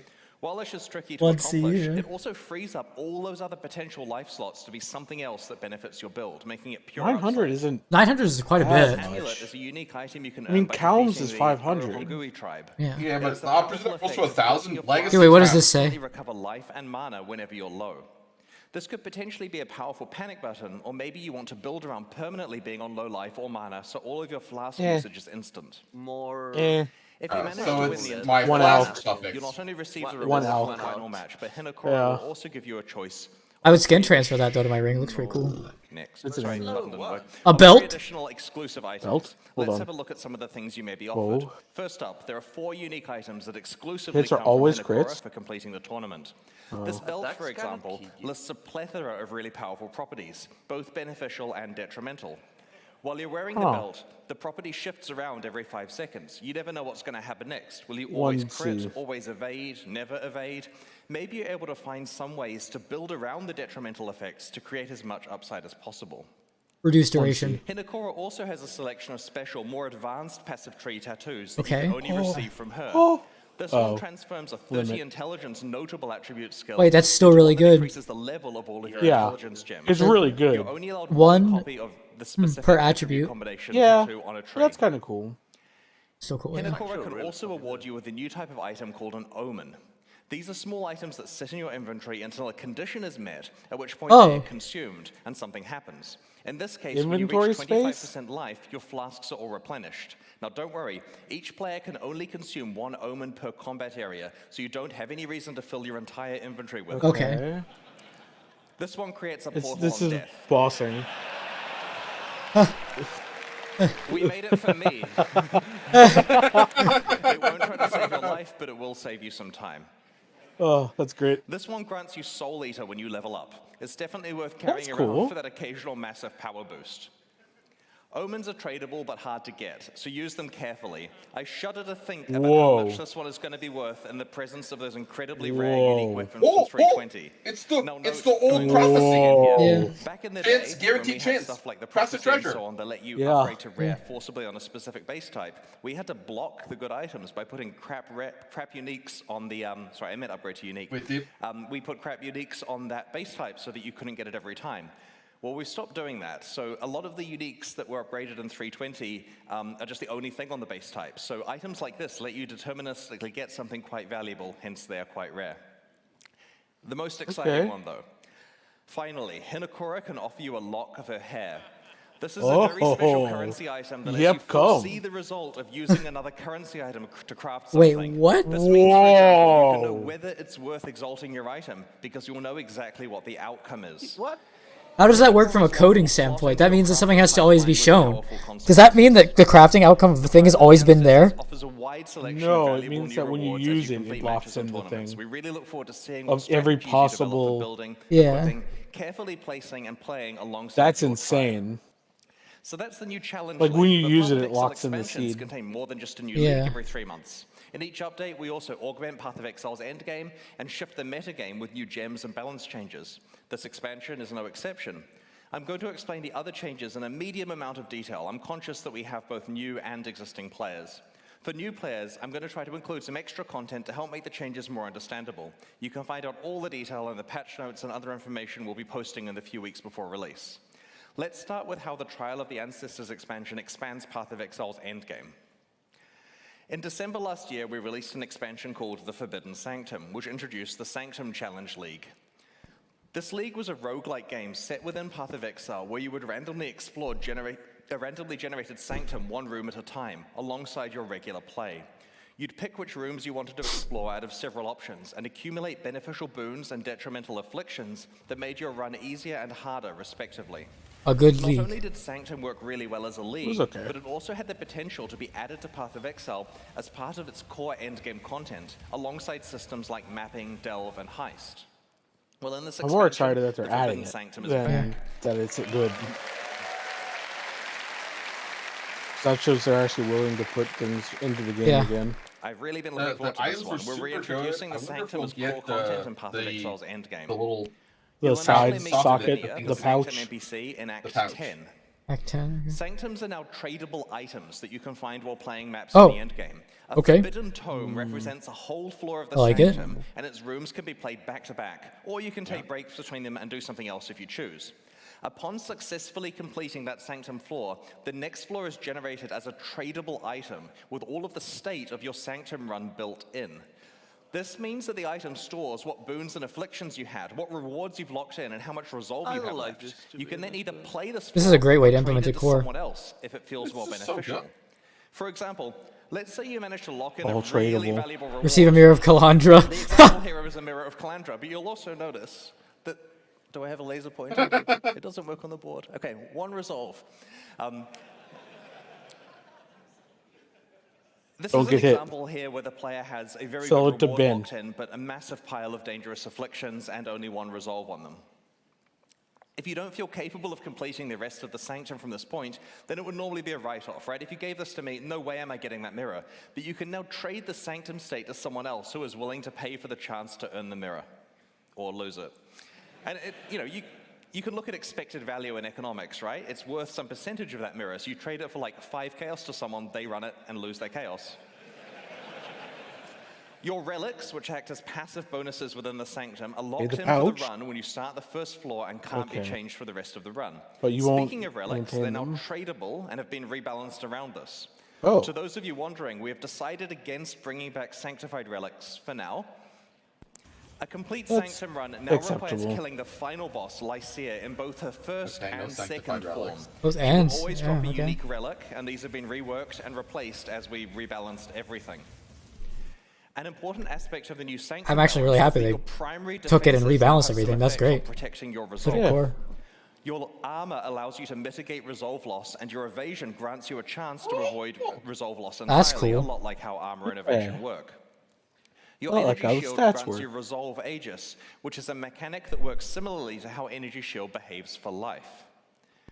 In light of the new defensive opportunities and learnings from the original Challenge League, we've rebalanced the difficulty of Sanctum, especially in later floors, and have worked to add more monster and room variety to runs. Wow, they actually We've like added we've added really new bosses and overhauled it. afflictions themed around Yeah. the new defensive mechanics, and have That's really rebalanced sick. many of the They're willing to work on elements. an old league mechanic to actually make it pog. Like other optional endgame systems that involve tradable items, players who don't want to play Sanctum can trade their Sanctums to other players in exchange for an item or currency that benefits them more. Thank you. Yeah. Successful Sanctum play can generate a lot of rewards. It'll potentially be possible to build characters dedicated to Sanctum running and just farm Sanctums repeatedly in order That's to fine. earn it. Good. I like it. So good. Sanctum isn't the only improvement the Love. Trial of the Ancestors brings to Path Love. of New Exile. Atlas Love. Keystones. Love. Okay. Love. Introducing 16 new Atlas Atlas Keystone passives Yeah, to the Atlas 16 passive tree. keystones. As Show a us quick summary for new players 10. joining us, the Atlas tree is Oh, a system God. that allows you to That's so customize your intimidating. in-game experience in Path of Exile. As you complete different maps, you gain skill points that can be allocated in the tree. You could use these points to modify the behavior of different Yeah, so you know content exactly encounter what's in going in-game on here maps in this to slide, make it more right? difficult or more rewarding, or to behave entirely differently. The system allows you to double down on the content you enjoy and avoid content you don't. Keystones are really impactful passives that totally change how endgame systems behave. Usually they I like how they throw usually these have two an in here. element of give and take, Yeah. and Don't touch rewards Wandering for Path. strategies to My take path, please. Each My of these path. 16 new Atlas Keystones changes how you might interact with Path of Exile's endgame. Let's have a look at some of them now. Oh, please, We will yes. reveal the rest of them Please. before the release of Trial of the Ancestors in a few weeks. We're not getting all 16, but that's fine. Extreme Archaeology completely changes how you play expedition encounters. Instead of placing a series of regular explosives, you now place one gigantic explosive. So funny. Every single chest or monster in the blast radius Are you is ahead of me affected again by somehow? every remnant in that radius. No. Oh, it's tiny. Yeah. Holy, that's big. Oh my god. Screens. Wait, that was really It's cool. all the Speaker of the expedition. Dead Yeah. makes it so that tormented spirits can possess you rather than Whoa. possessing monsters, Wait, what? What? boosting your stats what? instead. What? Get the Possessed, rewards you can from touch them. monsters just like a spirit can, making them stronger and more rewarding. Oh, It's kind of getting silly at this point, isn't it? that's so cool. Okay. Blight is like this a tower defense good for minigame group. inside Yeah. Path of Exile. Okay. Cassia's Pride keystone makes it so that Blight monsters take significantly less damage from players and significantly more damage from Blight towers. This basically lets you go all in playing it like an actual tower defense game. I think this is cool. Because we can. That's cool, but like, Because we can. I like it. So the side areas in your maps are no longer corrupted, meaning that You can roll them? to change their mods. That's right. pretty when cool. You encounter a Val side area, the keystone lets you craft Wait. it. Okay. Okay. Yeah, so we rebalanced the side area mods, we've improved reward outcomes, and we've made the downside mods a bit more punishing, just to make it interesting if you try to go for the good outcomes. You may also rarely encounter a unique Val side area. Ultimatum aspect. Destructive Ultimatum's play in there. makes it so that the Maven will summon between 1 and 3 extra random map bosses when you are fighting witnessed map bosses. This keystone is analogous to the Eldritch Altar keystones that make those influences more difficult but more rewarding. There are another 11 new keystones that we'll reveal over the next few weeks. Together, these 16 essentially get keystones 3 mean that map regardless bosses. of how you enjoy your And maps, also, you'll have plenty of new I ways wonder if they to play count for Path of Exile's witnesses. endgame You in could this like expansion. speed run through And witnesses. Yeah. in the initial if you're draft doing of the 4 keynote, times I the maps. painstakingly went through True. every single keystone. It took like 10 minutes. But we'll put them in the news to save you some time. That's fine, Chris. We've had In enough the Trial of pogs. the Ancestors expansion, we're shifting Path of Exile's metagame in several ways. The first is by introducing 14 new support gems, which are designed to take existing categories of skills and provide entirely new ways to play them. For full information, check the final gem hovers when we post them in the next few weeks. Let's have a look at a handful of these support gems now. I'm scared. In Path of Exile, war cries usually buff your party but don't directly hurt monsters. The Corrupting Cry support gem turns war cries into damage-dealing skills General's by Cry, making them log inflict in. corrupted blood on monsters affected by the war cry or by your attacks that it exerts. Huh. General's Cry, log in. Literally shout barbarian, but actually shout barbarian. Returning projectile support gem causes projectiles from supported skills to return to you, piercing all targets but dealing a little less damage. Damn it! Bink, bink. It's Nimbus. Yeah. It is also Nimbus. It's Nimbus, it's Vengeance. Oh, he's doing it. They're doing the Molten Strike meme. That's cool. The Fresh Meat support gem causes minions created by supported gems to gain adrenaline, critical strike chance, and critical strike damage for a duration after they're first summoned. So you've got to work out a way to keep refreshing your minions, and it makes them a lot more powerful. Use it on skeletons. The Flamewood support obviously. gem causes totems to trigger projectile mortars at enemies that hit them. This is particularly synergistic with totems that can taunt enemies, such as Decoy Totem, or one That of looks the like a new long Chieftain time Ascendancy to- skills that I might talk about shortly. It's like a long time to actually hit. The Sacrifice support gem works on spells that you either cast yourself or through totems. These spells now sacrifice a percentage of your current life or the totem's life to gain additional chaos damage based on how much life was sacrificed. Okay. The Frigid Bond support gem affects Link skills and Link? causes a cold mist to come over them. Enemies caught in the beam are chilled and dealt cold damage over time.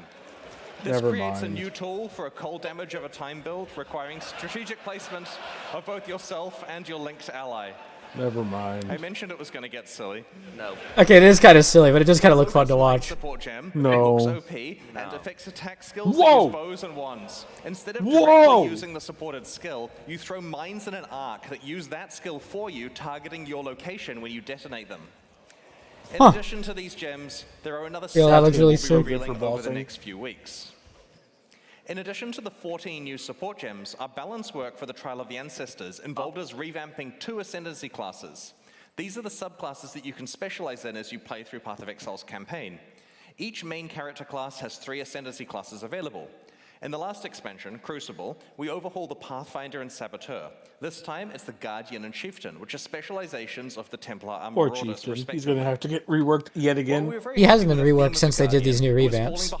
He's been updated, but not reworked. Oh no. Don't touch Mana Guardian. And we'll present you with more relevant build They're opportunities gonna than touch before. Mana This is where he Guardian. dies. Okay. Oh, okay. Take a Hold screenshot. on. Path of Exile 102. Harmony of Purpose can power up parties using Link skills. I Time have of this Need Link skills? completely cleanses and heals you every 4 seconds. Radiant and Unwavering Crusade still both have Radiant fully Fate. embrace the Yeah. whole summoner theme by giving you access to some exciting new types of Is it still minions 25%? Is that the old Ascendancy number? class. We have this 25%, picture that on the feels announcement high. page, Path of Exile. 25% is Next. armor. Hold on. They're both on mana. One was on, Yeah. it was used to be on life. While the Was Guardian Yeah. Yeah, advance like, was similar and to that also of the 25% feel Pathfinder, it's the not Chieftain normally. has received No, a 25% It was of it. 160% we of were life. unhappy Was about many the aspects old of the armor. Ascendancy class in its old form, and so we have That Guardian thing redesigned looked it. fog. You can play it now. It's Oh, no, basically an okay, sorry. The entirely energy new still is Ascendancy still class. We'll look at it with later. Hang on, I want to see and Chieftain. art Yeah, yeah. and a new way of at approaching it. its Why do we look at themes. Chieftain?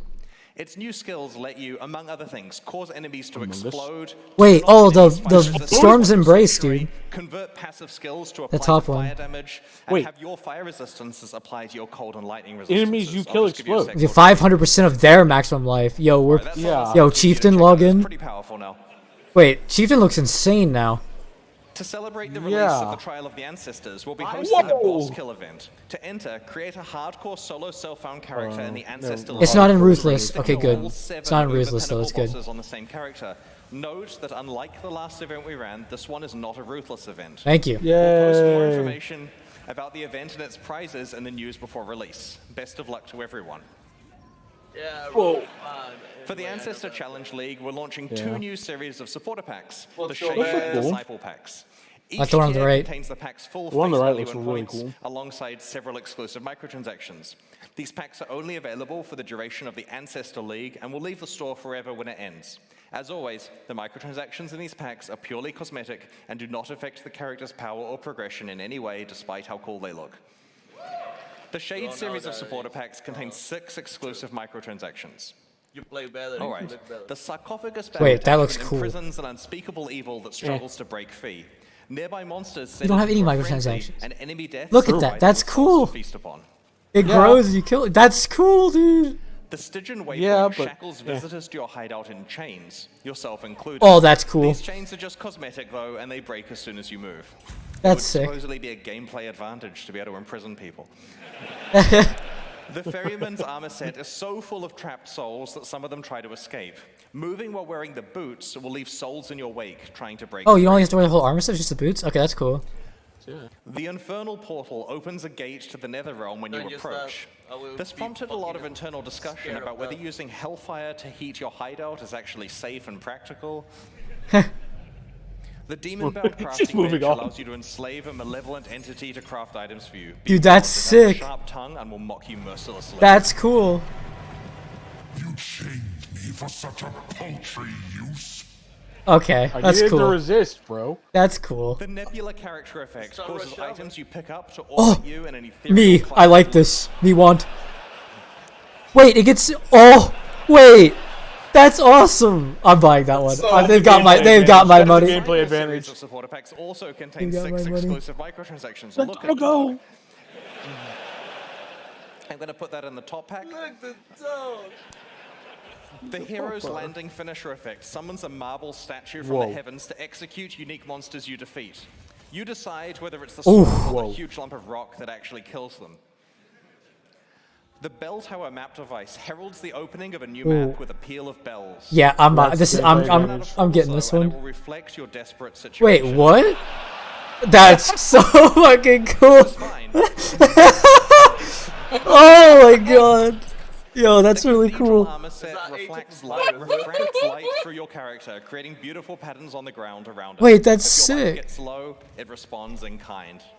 Wait, dude, they're going above and beyond with these things. What the Observer fuck? Diamond Flask summons a tentacled mass that fires its Oh. eye lasers at Around enemies you critically $200 strike while the already, right? flask is active.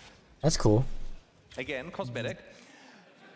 The currency orb charge effect lets you pick from a number of different currency types to replace your Oh. charges with, as Mirror? long as you've used that currency item anytime from today onwards. Mirror. Some people, we have to store it in the database, right? Some people will show they can be part of the exclusive club of players who have actually used a Mirror of Calandra. This effect also That's cool. causes your charges to display in town. So the theory is you go use your standard mirror, We all which have. we all have, right? The Faithful Hound Pet is a very good doggo, and it knows a few tricks. You Aw. can command it to sit, roll over, or play dead. He's a good boy. And yes, you can pet the dog. Yes! Yes! Oh, pet the doggo. He's a good boy. Let's go! These new packs are available right now at pathofexile.com/purchase. Hold on. I'm going to where's my wallet? The ongoing development of Path of Exile 1 and 2. Meanwhile, the Lithomancer and Enchanter packs leave the store forever at the launch of Trial of the Ancestors, so now's your last chance to purchase them. There's some good stuff in those too. Thanks for your continued support. But no dog. The fun part. For the last Exilecon, we developed a special card game that encapsulates Oh, they're not available yet. play arc of They're Path not of available. Exile He's over the fucking course lying. of the event. Players could defeat monsters, progressively upgrade First their slide, items, people died. use currency items to craft their equipment. What is this going on right now? Find and run maps, and This is eventually the defeat pinnacle in-person bosses card to earn game. rewards. It was a whole lot of fun, and we've had so many requests to run it again. So this year, we're That's proud why to he's bring wearing you a the Searing 2023 X-Art version shirt. of the Exilcon card game. Yeah. And like all Path of Exile expansions, it even includes a challenge league. In your swag bags, you'll have found a box of Exilcon cards, and then a gentleman outside will have asked to purchase them from you for real money. If you have any cards left, you can use these to challenge GGG staff members who are walking around Exilcon as monsters. They'll be wearing t-shirts showing the monster's stats, which include symbols for their attack and defense. That's cool. Use That's cool for the people in cards person. in That's their great. box, and those you Yeah. accumulate by defeating But I mean- monsters, put together one set of armor, one weapon and shield, or a I two-handed could see this weapon, eventually and becoming an amulet actual and thing. 2 rings. To defeat But it's a monster, definitely the more of an damage on in-person. Oh, that's why he's got the shirt, because that's how much he takes it. Okay. I didn't watch last Exilecon. Shield have to be equal to or larger than the attack of the monster. It's that simple. There are some wildcard symbols. It's explained on the rules in the box. Rings and amulets are pretty hard to find, and they can be used for either attack or defense. So to attack a monster, politely approach a staff member wearing the shirt, introduce yourself, and show say, them the "It's set of time to equipment you want do." to use. If your symbols match, then you'll have defeated them, and they'll give you a reward and remove some of the durability from your items. They do this by clicking the card, so if you want to keep the card pristine, don't necessarily attack someone with it. It will get damaged in combat. Be careful not to waste your best items on low-level monsters. You're not allowed to attack the same monster twice in a row, so you need to explore Exilcon to find different GGG staff members. You can get maps by defeating monsters marked as gods.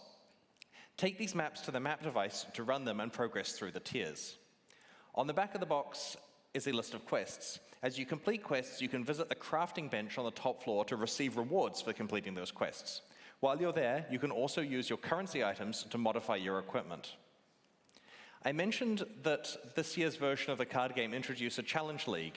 That league is Delve. Accumulate sulfite and bring it the to the basement? Delve wall. Sorry for the bad photo, it's hard with lighting. On the middle floor.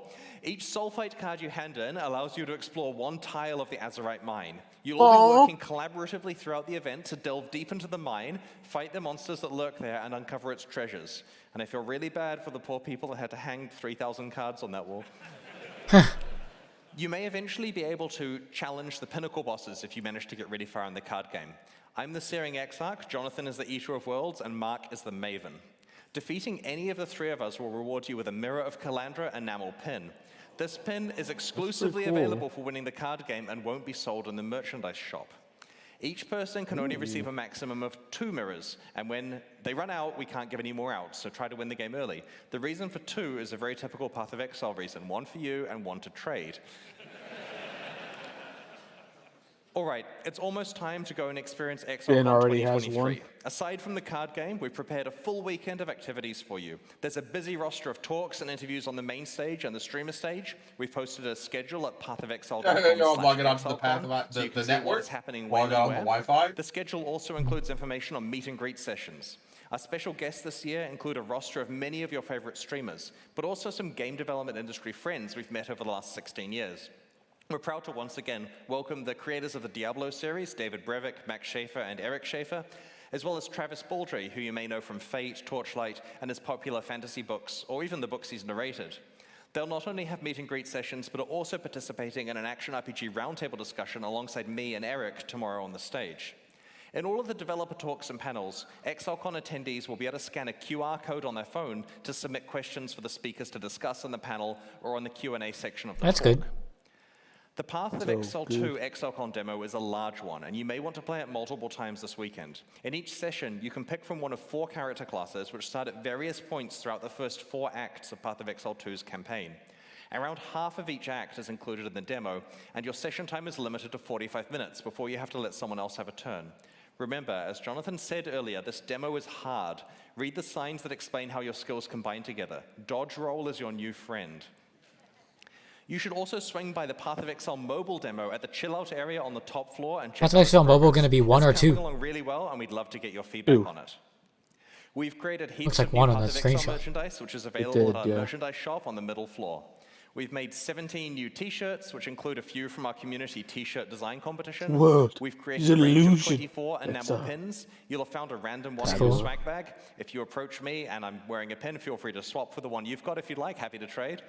You can purchase the others Chris in the loves shop. trading. As mentioned before, there's also the super exclusive Many mirror viewers on Twitch watch right now? that is only available to 159,000. winners of the card game. Maybe you're able to trade for a full set. There are 2 new posters. One is the Atlas passive tree, and the That's other cool. is the periodic table of currency. In addition to reprinting the incredibly popular Celestial Hat socks, we've also introduced the Chaos Orb socks, better for business meetings. Yo, I want some Chaos Orb socks.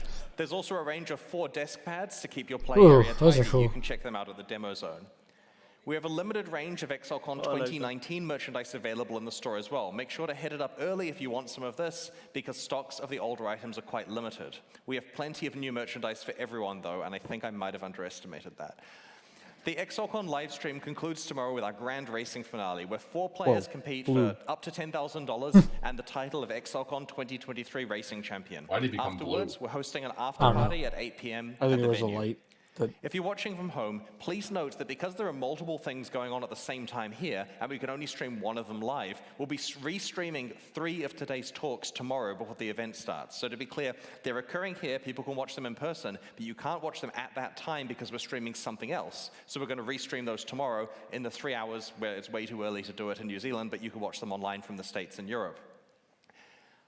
This makes sure that everyone is fully up to date on all of the talks that have been announced about Path of Exile 2 before the important Q&A in the morning where you get to ask the important questions. If you missed out on attending Exilecon this year, we'll be at Gamescom in Germany in August and PAX West in Seattle in September. At both shows, the Path of Exile 2 booth will have our Exilecon demo available to play and a small team of Grinding Games developers, including me and Jonathan, to chat to, and we hope to see you there. Thanks so much for joining us this weekend at Exilecon 2023. Have a great show, everyone. Wow. All right, I want to say one thing quickly before anything else pops up. Anybody says anything? Biggest W I've seen all year from anything. What are they continuing with? What do we got here? Do I need to listen to this? G'day Exile, welcome back to the second half, the post-stall cast. For you, I'm Ziggy D, joined once again by Mathel, Rise QT, and Nugian. We're going to have a bit of a chat about what we've seen so far, and there is a lot to go over while we distract you while we wait for the next upcoming segment, which will be Kriparian interviewing Jonathan about Path of Exile 2. So until then, though, let's have a little bit of a chat about some of the things we've seen. All right, I why don't don't we know that kick we... things off with the separation of Path of Exile 1. Yeah, I'll leave them talking. In the background. Holy shit. Okay, we started off with them telling us I'm going to that... have them muted. Yeah, I have them muted So I too. don't have to- We started off with them telling us that the project is run so big, it is basically an all-term, it's a separate game but not a separate game. It runs on the same engine and the same client, and I'm guessing that you're going to pick something in the login screen to pick what you play. It seems like it's that intertwined. And then they let us into the gameplay trailer. That gameplay on the monk started off a little slow, but once they threw in, like, the monk skills all look really good too. The movement for the monks looks really good. And because it's a skill showcase, everything's slow, like, scaling the monk playing with that Sork up together, everything looked fucking amazing. The Sork's abilities looked so clean. I'm not huge on the monk fantasy, but for me as a Sork player, that Sork it looked great. Looked fucking insane. Yeah, almost the same that Diablo 4. That, like, it just looked great. I love the weapon swap shit. Looked amazing. Having different trees for different weapons looked fucking awesome. The skills selection looked great. Like, being able to, the way to customize skills looked absolutely crazy. And I hope that, like, I mean, it just, like, looked fucking amazing. And then they led to the release date for the closed beta. We have to wait, basically it's a year for the closed beta, and then we don't know how long it is after that. I was expecting sooner. But Yeah. I was expecting a lot sooner. But I mean, I will take an actually finished product with good PoE 1 leagues until that point. This means that this is good for people who enjoy what we got now, because it means the PoE 1 leagues also okay. That ties with the next thing. Then Chris says that they're going to be tandem, like they're going to be all like desynced leagues, but like they kind of overlap, which to me is like madman type shit.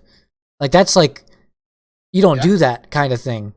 I mean, they overlap, but like, do they really overlap? Like, they're gonna be done after the. They know how their player base plays, and they're trying. Exactly. They're trying to capitalize on it on the best way possible. But okay, so that's an insane maneuver to pull, because it means that it means basically that there are now 2 dev teams. There have been 2 dev teams anyway, so it's basically confirming that there are 2 separate like companies inside of GGG. There's the PoE 2 part and the PoE 1 part, and they're gonna keep making things for both.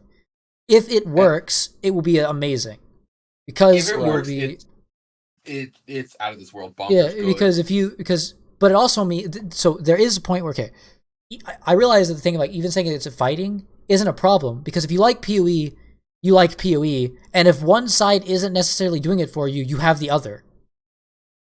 The only downside is it both suck. Splitting players. The downside is splitting players, and PoE is so the economy is so. Also, it's also a problem if any delay happens, because it means if any delay happens, they have to. You would assume they delay both. Delay them both. Yeah. Yeah. Which means that like it's a insane idea. It's high. It's insanely. It's the highest risk but highest reward play. As a player, if they make it work. PoE 1 can compete with PoE 2.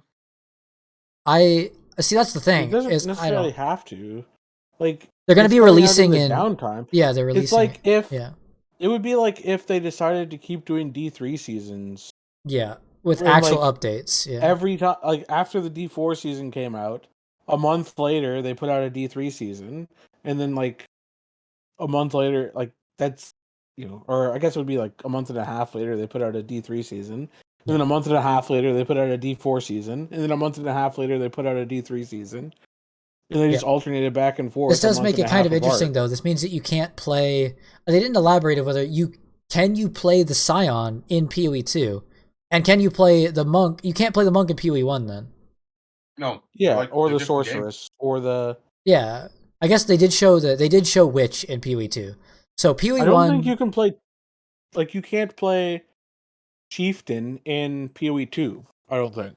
It looked like you could, because they showed Marauder. They had Did they show Witch? Yeah, they showed Witch. Did they show Shadow? Yes, yeah. They were in the trailers at the very beginning. Templar? Yep, Templar, yeah. It seems like MP and crew that are in Discord are not very happy with this change. It seems like PoE 2 has all of the classes and ascendancies available, but PoE 1 will be keeping continuously updated with just the old classes. Yeah. Which to me is the biggest downside of this.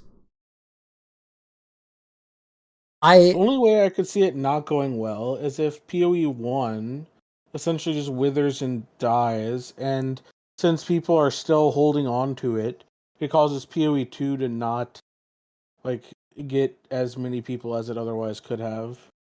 That's the only downside I could see. So here's the play. They did acknowledge that people like the way PoE 1 is, and when PoE 2 comes out, they don't want to feel like their old game got deleted. So I could totally see an angle where they do this alternating thing for like a year or two, right? Because people want to grow. It's like you want to grow people into PoE 2. I get it. This seems like a genius maneuver to me, because you grow people into PoE 2, and after a certain amount of time, if PoE 1 hits a certain amount of player bases, they could either keep updating it or not. They could choose to be done, right? It would give them that choice to then, as they're like, oh, we see that most of our players are engaging with PoE 2 and not really going back to PoE 1 during the downtime. Because it sounds like they're already acknowledging that PoE 1 will be the downtime league. Yeah. So that's fine. That's the appropriate focus to take. They want people to be interacting with Grinding Gear Games product. And then, if eventually in the future it shows that, hey, PoE 1, not doing as big anymore.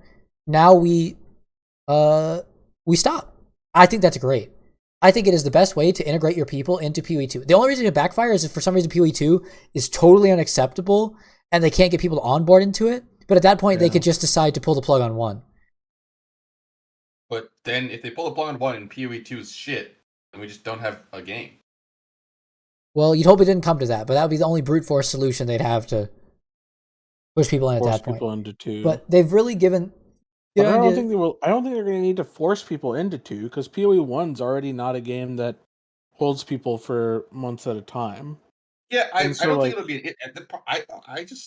I don't think it will be an issue. Here's my problem: is that if the games diverge, and let's say GGG, they start going back and trend towards Ritual, and then they go further beyond Ritual League, okay? And PoE becomes this loot Zoom crazer game, right? And then PoE 2 is Chris's vision, Ruthless and such, right? Yeah. But then, like, PoE 2 has all the people. But then, but they keep funneling people to PoE 2 because. Well, so hang on. In that scenario, I agree with you. But if PoE 2 took all the players, then I would probably just go where all the players are. I mean, you have to because PoE is not economy. Yeah, the loot is fun, but it's loot about the economy. The economy is but I also see that they could make a different experience other than PoE 1 in PoE 2 that I could enjoy, and because it's just the newer version of the game, I would also just get onboarded into it. I think that doing this way of running both for a while makes a lot of sense and is a huge win, without many ways to go wrong. I think that the point will be is how long will they keep up the game of how long will they? It's like a balance scale, right? How long will they keep the balance scale between the two versions going? And I think that however long they decide to do it is totally fine with me. Because up until just until that was announced, I was expecting to have to let go of PoE 1. Right. So to me, this is an insane. To me, this is the biggest W. Biggest W all year, right? I didn't think I could see a game dev be so smart because they actually are taking a risk, a huge risk. Yeah, it is a huge risk, the kind of point is MP is on the complete opposite side because he's I was excited to play PoE and be playing PoE, but now I have 2 games and it's kind of weird. But you're not going to be playing them at the same time. It's not like you're going to have to choose between PoE 1 and PoE 2. There is. I do see his thing though of playing PoE 2. You're going to be ingrained in a way of playing which might feel totally different. You go back to PoE 1 and then you get to feel all the crust. Yeah, but I think that's a point where eventually PoE 2. Also, it depends. If you wanted to, it's streamer mindset though. It's streamer mindset persnickety though. You got to play the newest thing that launches though. Because from an MP's standpoint, he's saying, "Oh, I've got to play the PoE 2 league, and then if I'm really enjoying PoE 2 and PoE 1 launches though, the PoE Andes are going to go to PoE 1 for for multiple years after PoE 2 launches. I'm assuming PoE 1 is going to still be relevant, at least for a year." But also it's also they said that the end game is different. It's a new end game. Now we don't know anything, but if you wanted to play an updated PoE with all these new skills, to play maps and juiced mapping and all those things with the new skills and the new classes and the new ascendancies, but you can't now. Yeah. That is something that is a disappointment because we don't know if we're not getting the Atlas in 2. We have no clue, right? But they said in the keynote. It will have, I'm assuming that means they're just going to be building off of what was already there. That's the best hope, is that it is just maps, but even better. But if it is something different, then you are kind of. I'm also in the boat of I think that they could do something better than maps. So, sure, it's true, but it's not that they could do something better. It's that. If you are wanting to play, I get you. Here's my thing though. I said an updated version. Yeah, I said it earlier though. Is that I didn't think they were going to even do the Atlas in 2. I was expecting the Atlas to be gone from the game. So my whole point is with the way they were going, I was expecting to lose everything that we had prior to get to 2. To me, this is an insane win because I don't have to let go of everything immediately if I don't want to. There are big positives, big potential downs. It's just a gamble. Also, everyone, pathofexile2.com, register your email address for pathofexile2.com. I'm already there. All the way at the bottom is your Holy, what the wait, that's a cool unique. Enemies chilled by you have no elemental resistances. Did they put out the league thing? Pathofexile.com/ancestor is down. It's up. I'll also link it in back to PoE shit at. Link it in the stream chat. Oh, okay. I want updates about the beta. Yes, send me an email. Yeah. Also, I'm up. let's talk about register. Guardian. So before it was 160% of your life, but now it's 25% of mana. Right. Which is better. Because it's better because it actually is a number rather than not Nothing. a number. Mm-hmm. Yeah, I think it is technically a lower number if you are playing life reserve support, but that's not a build, so this is positive. They killed my boy. Hang on. I want to keep talking about PoE2 for a second. For PoE2 here with this website, we have 12 character classes. Notably, that's 6 and 6, and that means there's no Scion. Yeah. It could come out. I'm sure it'll come out eventually. I mean, Scion. Okay. To be fair, I think from a design standpoint, Scion is just to fill in all the gaps they failed. So, I think I could see Scion not being necessary. But Scion's a really hard thing to balance with the way they did it in 1. So, I think I'm okay with it not being here. But yes, that means there will be Templar, there will be Shadow in 2, plus all the new ones. New skill gem system, we got that. So okay, anyway, so back to how the stream went. Then they talked about that, and then they went into Trial the Answers. We got to see all the we got to see these gems. I really like the way the gems work. I love the way the new skill gem system works. It looks amazing. I hope that it continues to grow because it grew from last time we saw it. I want to talk about the insane thing, the weapon swap. That was fucking clean. Because I'm assuming that means the stats from both weapons are always calculated. What do you mean? Like when it's on your back, it has your stats, or maybe it doesn't. But no. It only has it when you're activating it. Because it looked like he activated Unleash, swapped weapon, and then that next skill used Unleash. Yeah. Well, yeah. Because Unleash is a buff. Unleash is a buff on you, but normally if you weapon swap, if you press a skill that's in weapon 1, and then you swap off of it. No, buffs persist. Buffs persist, don't they? Like if you press Blood Rage and then weapon swap off of that, do you have that Blood Rage still? Don't know. I don't know anymore. I think in the past you would have with Snapshot, but I don't think. That's what I'm saying. Is I'm wondering if these stats are technically both active. Also, would have liked to have seen both active. People are gonna have strength. I think it's just that I don't think because if they were both active, then you would just get a plus cold weapon on your back. Then there's no point to weapon swapping because it's always active and you just have it and you always have the stats on it. I think it's just that it's not only that there's not a point to weapon swap. It's that you would only have both of the same item. Like you would just have 2 plus cold. Also, it was notable that the weapons didn't have. Well, they do have attributes. So that's weird. Like, see, this is where things like attribute requirements seem weird to me. It's like if you're weapon swapping, how does the thing? It's just new tech. It's just new tech for the skill tree adjusting. I'm sure. It's just new tech. But it's There's flail. Okay, so here we had this thing. We had this thing called. We had Spirit. The new way to reserve stuff, I'm actually a huge fan of.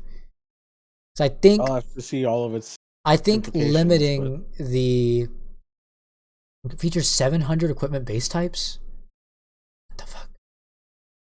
Yeah, I mean, there's all these new ES evasion stuff that they show. So I think new belts, new amulets, new rings. Is an amulet that's implicit plus spirit. Yeah, I'm looking at that right now on plus here. cast speed. Yeah, class treasures gained on a belt. We've got the thing for spirit. I think it is really cool to have a way to balance the use of reserves or active or just a whole new category of spirit skills that doesn't consume your primary resource spender, which is your mana. I think that allows for you to do a lot more with mana. You'll have to see how bottlenecked spirit is, but it does allow them to develop 2 separate spaces to customize your build. Yeah. where you don't have to be like, oh shit, my mana's full. I wonder if I can cast my fucking skill. Yeah. I I think think that it's a elegant solution to the reservation problem. without just removing reserves. They're cool with keeping auras, heralds, and minions. And I think minions being on it is the one that I'm finding a little weird, but I think it also because like I We'll have think to see how it plays. to me, I assume minions will take spirit to spawn. Which, No, I assume they'll take spirit No, I to think keep they- active. keep active. But it But also might be that like all of the shit on the skill tree for minions is like reduces spirit cost of minions or make sure minions okay, here. Sorry, I found what we were looking for earlier. My bad. do like I imagine the spirit problem of like minions doing spirit stuff will be solved by them being invested into. Okay. I've got the thing for earlier. At the conclusion of Path of Exile 2's 6-act campaign, you will gain access to its endgame. Each of its more than 100 endgame maps has its own boss fight and modifiers that enable revamped versions of many of Path of Exile's past leagues. Okay, so it's gonna be similar to PoE 1, but it says many, not all. Yeah. So it probably won't have all of this stuff. But it's going to basically be maps again. It sounds like it's maps again. Okay. It's just a new modified version of maps, maybe not through the Atlas, but through... It's like dungeon. It's like having 100 in-game dungeons, but but a lot better because it's got a lot to pull from. Because they're also actually 100 different dungeons instead of and they got a unique boss fights, and it sounds good. I'm cool with that. Sounds fine. I'll reveal more details about the surprise you wait you and the lead up to release. Cool. I mean, in the meantime, mid 2024, you may be able to play it before then. Oh. Yeah, sure.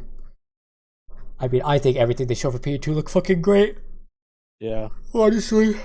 I think it's one downfall is how long it's still got to come out.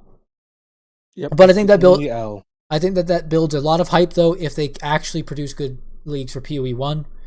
Now, I don't know if like a new player if I'd recommend playing PoE 1 with PoE 2 looking like it's so different.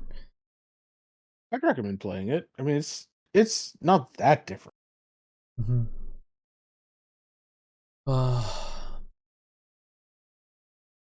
Like you're still going to need to familiarize yourself with like itemization and the skill tree. I mean, it's going to be a different skill tree, but it's similar. Yeah, basically the only thing that's going to feel different is the combat. Is what it seems like it's really going to be different. Yeah. Okay, that's I mean, I'm fucking ready. Like, can I get in the beta, please? Isn't it Guardian now? Can I get in the beta, please? Fuck your Guardian. I love Guardian. I love the way they made Templar look. Actually, like a fucking normal person. In this trailer. My neck.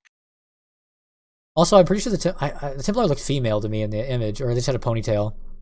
At least from the... They had a ponytail from the... Can we pick our... They didn't... I guess you still can't pick gender for the characters. Probably not. Nope. But... I mean, people are getting to play the demo right now, right? What? Hold on. That's insane. Is anybody getting to stream the demo? Probably not, because it's on site. Yeah. Can we look at the Guardian?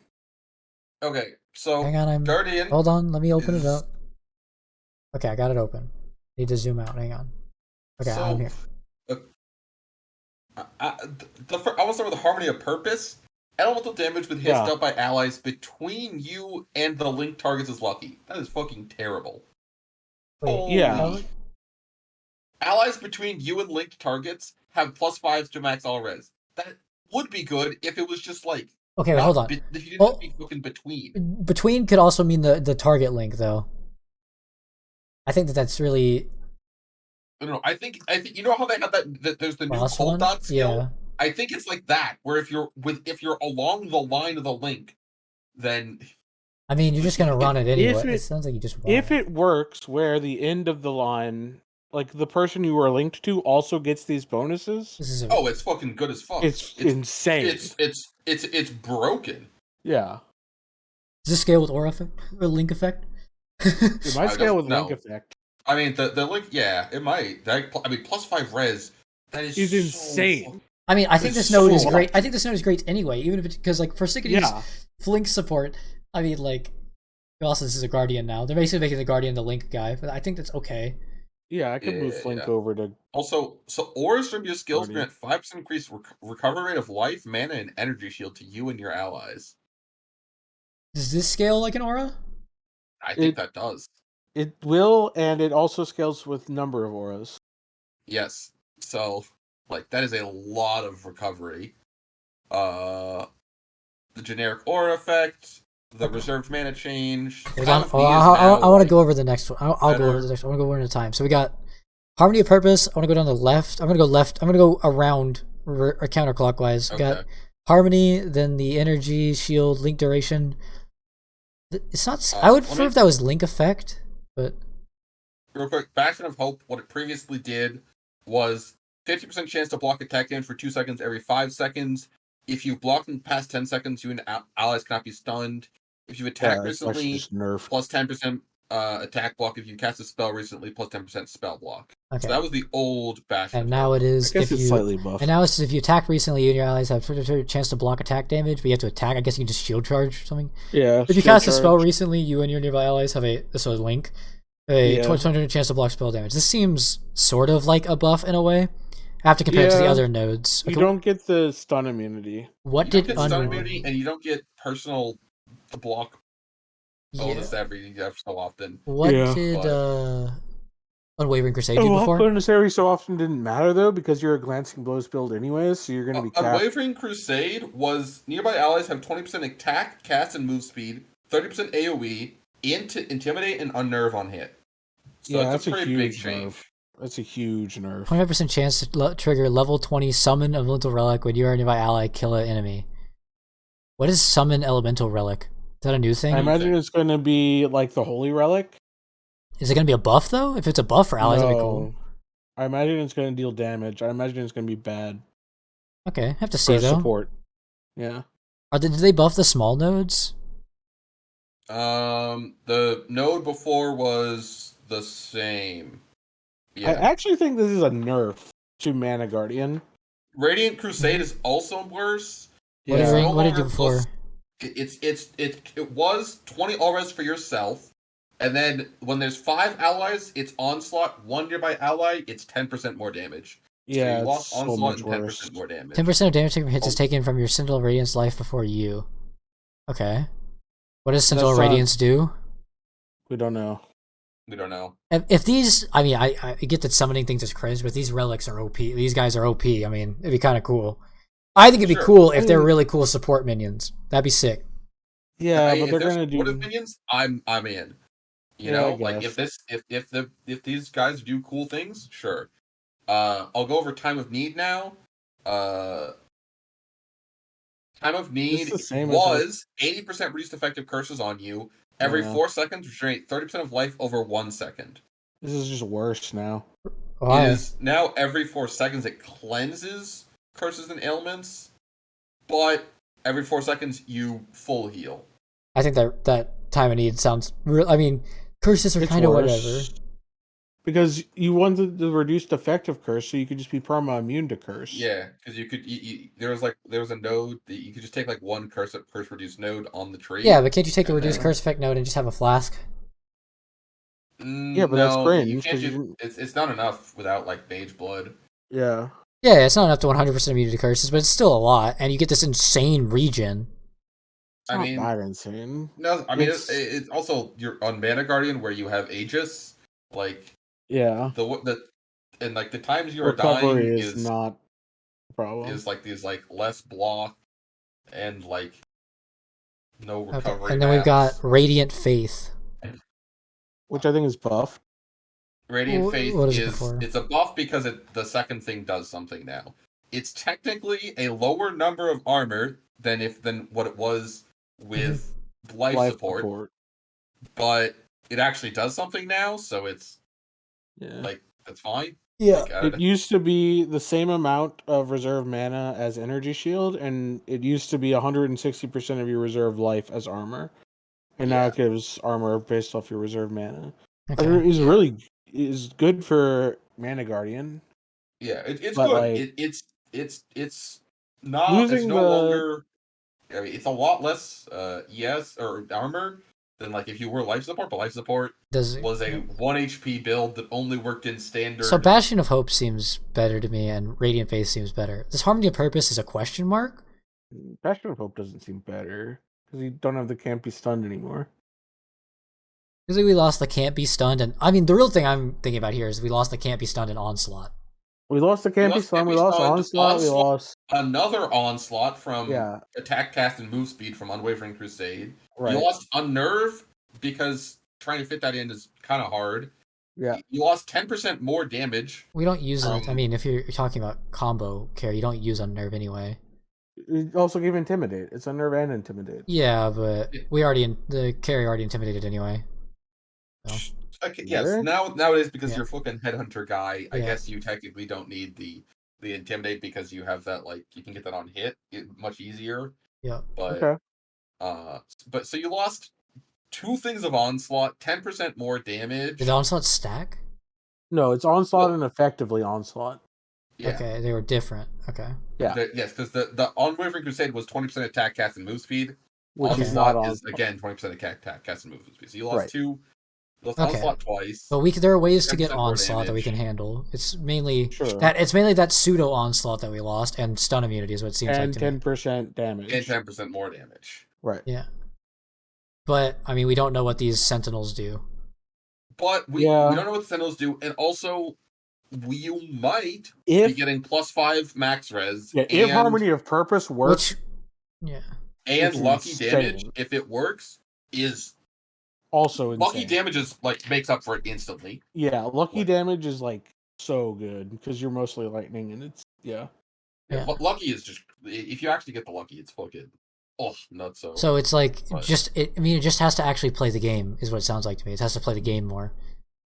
Well, I guess the link thing will be if you have to, if I have to link, let's say you being Persnickety in a party, if Persnickety is the Orbot, if I have to link Persnickety is the Orbot, and I have to stand on one side of you, and Persnickety has to stand on the other side of you for you to get the buffs, in a it is line. bad. In line, It's hyper cringe. It's real bad. But if it's just I have to link you, then we're fucking out Big here. I think either way, you're still taking this node. The question. So there's no two way questions. that I'm going to be able to stand on one side of Persnickety, one side of you, and Persnickety to stand on the other, and then you're going to be able to be in between the thin ass link. Yeah, there's no way you take this node if you have to like position the link in order to have it work. Mm-hmm. Where is the... So, like, what 8 nodes do you take? I mean, you're taking Radiant Faith and Unwavering Faith. I mean, Unwavering Faith seems crazy to me. I don't know if you're even taking Unwavering. Well, it depends. The only way I think you take Unwavering Faith is if you're actually playing it as an Aurabot. So, there's 2 things we don't know. One is what we get as Scion.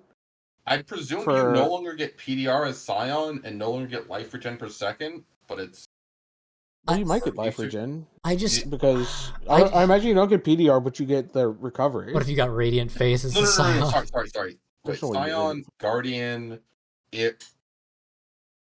Right now it didn't have the Aura's life regen. I assume you're gonna get Time of Need as a part of a baby Time of Need as part of the Scion one. Yeah, you already got that.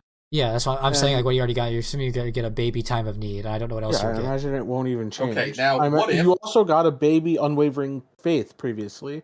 Yeah. And so you might get similar. But the other for like Sab and stuff, if- that they what changed if their nodes. The Chieftain Explode is on Scion, okay? That would be insane. Hold on, we're still in Guardian though. You're still in Guardian. What are the 8 nodes you take as a Guardian, a Mana Guardian? If Link works, you take the Link one. No question. That's the best one.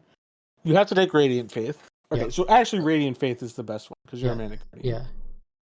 And then if the Link one works, you have to take the Link one. Yeah. I still think you take away away from that. It's just a question of you're taking the fucking you might just fucking be a cringe lord and take the aura effect small node. No, I think you take Radiant. You definitely take Radiant Faith. You might take the Link thing. We don't know how the Radiant Crusade works, but I'm pretty sure you're gonna take Radiant Crusade just because of the damage taken. thing for there. Yeah. The Unwavering Crusade I could see not taking if all it does is provide minions that like go off and deal damage. Yeah. So the way that Holy Relic works is that when you use when you use an attack skill, the Holy Relic pulses and it gives regen to you and your minions, and technically your allies, I think, as well. But it's like increased regen for minions. So it's mostly like to keep your minions alive type thing when you're a Dom Blow build. Because you also have to be attacking. So what might be how the Elemental Relic works is that it pulses when you do an elemental thing. Like you cast Frostbolt, and then they pulse because you've hit with Frostbolt. If it is that, it is bad. But the other way that it might be is that they pulse and give you a buff that like gives you more elemental damage. Is a possible thing it could do. Which in that case, that seems okay. Yeah. I don't know. And then We also like, don't know what Sentinel Radiance. I don't know what either of them do. Bastion of Hope, you probably. I mean, sure, it's like free DR. Yeah. I'm assuming. I think we need to know what the Crusade passives do, both Radiant and Unwavering. I don't think you ever take Time of Need. I think Time of Need's out. I think Well, the only way that you would ever take Time of Need is if the link thing doesn't work. You don't want to run Unwavering Crusade because it's cringe. Mhm. And you don't want to run Unwavering Faith because you aren't running that many auras that are going to actually but like, be what if I affecting just people. took Small Nuke that gave me armor and ES, and one of them even gives me aura effect? I mean, I think Time of Need's better than that, but like, not that much better, honestly. To me, I think regardless, Unwavering Faith seems OP. I think no matter what, you're taking Radiant Faith and Unwavering Faith. I think that the other two nodes are up for debate. Unwavering Faith only works on auras that you have that are active. Yes. And you don't have like aura effect on that guy. Yeah, you have like 2 active auras that. Unless you do the one, if you do my build on Mana Guardian, let's Where you that character. play Aura Bot on him. Well, no. This is not Aura Bot. Because this guy's running. He's running Clarity. Okay, well, Temper Shield doesn't affect you. Purity of Elements does. 1, 2, 3, 4. But most of those auras aren't actually going to be the auras that are affecting you because they're going to be higher level on the Aura Bot. The only one that you get 1 aura. Maybe you get 2 auras. Probably you maybe get one. Maybe no, because the Aura Bot's running Defiance. You get 1 aura from me. Yeah, and I like a lot of. I feel like you could get it to 2 or 3 auras, but I don't even. Maybe. I mean, maybe, but like, is that good? Is that even good? I still think even 1 aura is good for that. But I mean, if you play, hold on. No, here's let's back up slightly. I'm not opposed to taking it because I want to take the 5% aura effect node anyways. Yeah. So like let's a back 1 up pointer slightly. for it. If you are a Mana Guardian Aura Bot and you have 3.0 effect, that's 15% recovery per aura. Yeah. If you're playing the Guardian Aura Bot that like Ben was playing in hardcore for hardcore, it's this is the only option for hardcore now for them. That's for sure. So much recovery. Is a lot of recovery. I mean, even a 2.0 aura effect is still fucking nuts. But I mean, is that even that much? Is that better than like percent PDR? No. I feel like I'd rather have old Unwavering Faith. Yes, I think this is a nerf. I think this is worse than it. I'd also like the life regen per second from old Unwavering Faith as a 3.0 Yes. All right. was kind of a fucking lot. Can I also mention something? How is this supposed to do damage? Do they just abandon the idea of Guardian doing damage? Maybe the Radiant Crusade and Unwavering Crusades are bonkers. This guy said damage? Yeah, this is a defensive Guardian have Eggman. have had damage builds in the past. I don't know if you've seen Trickster. Yeah, this is the I am big thick man version of the Trickster. It's the opposite side. I get it. Yeah. But what I'm wondering about is I really want to know. I think that Sentinel Radiance, he sounds like he's got an aura. Yeah. Hopefully it's good. But my play, Signal of Radiance to me sounds like a Spectre. Or similar to a Spectre. Yeah. To me, my play would be Radiant Faith, Unwavering Faith. The Harmony of Purpose is a hit or miss. Bastion of Hope. Bastion of Hope and Radiant Crusade. That's because I'm banking Bastion of Hope's a pretty good fallback. Like 25% block chance is pretty good. Even if it's only to one type. Like, even if you're only casting Link skills and not shield charging, or even if you're only casting shield charging and not linking, because the Link thing doesn't work. The third line on the Harmony of Purpose is really cringe. Yeah, it doesn't matter. The second line is the only thing that... Well, I mean, the Lucky is also really good. But, like, the first two lines are insane. Well, okay, to be honest, for a Herald, for instance, Hoa, right? For a Hoa Guardian, that Harmony of Purpose is fucking insane, because they just take the Master, but they can link their minion. Holy. They're just fucking blasting. But... No, because they die as soon as their Herald of Agony goes away. Yeah.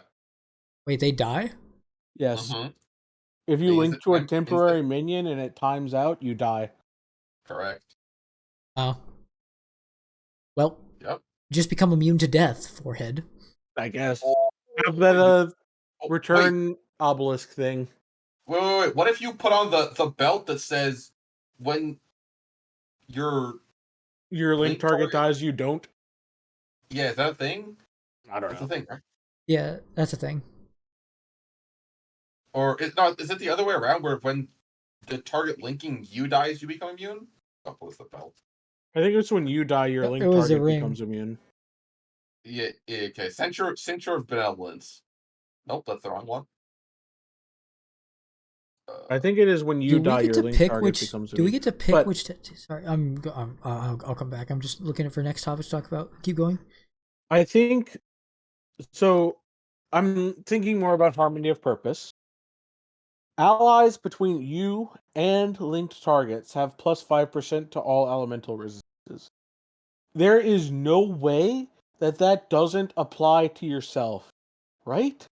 Ain't no way they would give you an ascendancy that does jack shit for your own character. So that has to be, at minimum, you it's a ring. Count for that. So to me, it would make sense if both you and your linked targets, and technically anyone that's standing on the line, got the benefit. Yes, because this works this is basically adding a link to the link, and link has to apply to both ends of the site because that's the way it's programmed. So no, I don't know about that, because there's special the interaction is link skills linked targets cannot die for 2 seconds after you die. Lose no experience when you die because a linked target died. So it's So you could not lose XP when your Hoa dies, but you would die. Get through the map. Yeah. Okay. So we got. Okay. I'm assuming their intent is that you would use Harmony of Purpose with Radiant Crusade, and link that big guy. Yeah. Because he seems like a Spectre, and that's what you're supposed to use your linkable to minions on, is Spectres. Yeah, which is why I find it weird that they don't just have that somewhere in here that you can now link your Sentinels. I mean, it's one mastery point. Yeah, but that feels like something that would be in the Ascendancy, if that's the intended way to... Whatever. A little bit of a caveat there, but I think that it's kind of important to think about. I don't know. I like the sound of this new Guardian. I'm kind of interested in the fact of taking away the Onslaught, but we already knew they wanted to remove Onslaught. I don't think it's a good idea, but we can still get Onslaught when we're fully invested anyway, so... Is it really that big a deal? I think the biggest loss is, more than anything, is probably the 10% more damage. Yeah, but if the Lucky works, then that's more than made up for. But like, if the lucky doesn't work, then we've lost. I mean, I would argue I would be more mad about being able to be stunned. I don't actually know how we're gonna deal with stun anymore. Flink. I'm bringing Flink. Well, you can Flink on this guy. I guess. But you can't get any. This guy has to link now. Yeah. Like, you can't bring Flink if Harmony of Purpose worked. Well, you can. You just have to Flink on a... And lose your mana belt. No, well, no, you just don't play Mana Guardian. These are two separate long necks that we're bringing in. What? One is the Flink long neck, one is the Mana Guardian. No, you're trying to make it too. Trying to make it too confusing again. Nah, no way. No, it's not even that confusing. No, because the only reason Flink is slightly interesting in a party is because it's a Pathfinder can move fast and pick up loot. I don't want two chunky boys. They're not gonna be chunky. They're gonna move as fast as the Flink. Whether it's on a Templar or a Pathfinder, will move as fast as the fastest Yeah, but I'm talking about Pathfinder. If he like falls behind or he's looting something, he could not be linked and just zoom. Yeah, that's false because they don't have a Quicksilver. But the whole point was we were thinking about putting a Quicksilver in them. No, you're wrong. Okay, sure. I'm not bringing two long necks to my party. I'm not bringing the fucking oh, I'm not saying that. Never mind. Because I was about to pull a bad joke. Can I say it? I still want to say it. I think that if Harmony of Purpose by the way, works, if we bring Jonathan is talking with Crip right now on stream. If you want to, shit, log in. Okay. That minions are going to reserve spirit. They do, yes. So you'll be able to have more. So if you want more minions, get more spirit. That's the. Want more minions, get more spirit. We're trying mostly to avoid having like hard limits on like number of zombies. You can just cast as many zombies as you have spirit to cast them.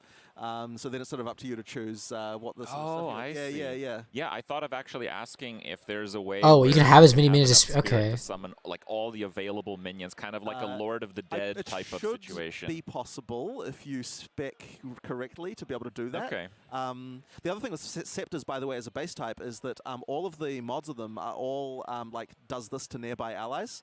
I so see. that means that Scepters are a great, like they're sort of like a minion supporting thing, but also just like that's auras cool. and stuff like that as well, since they give you the spirit.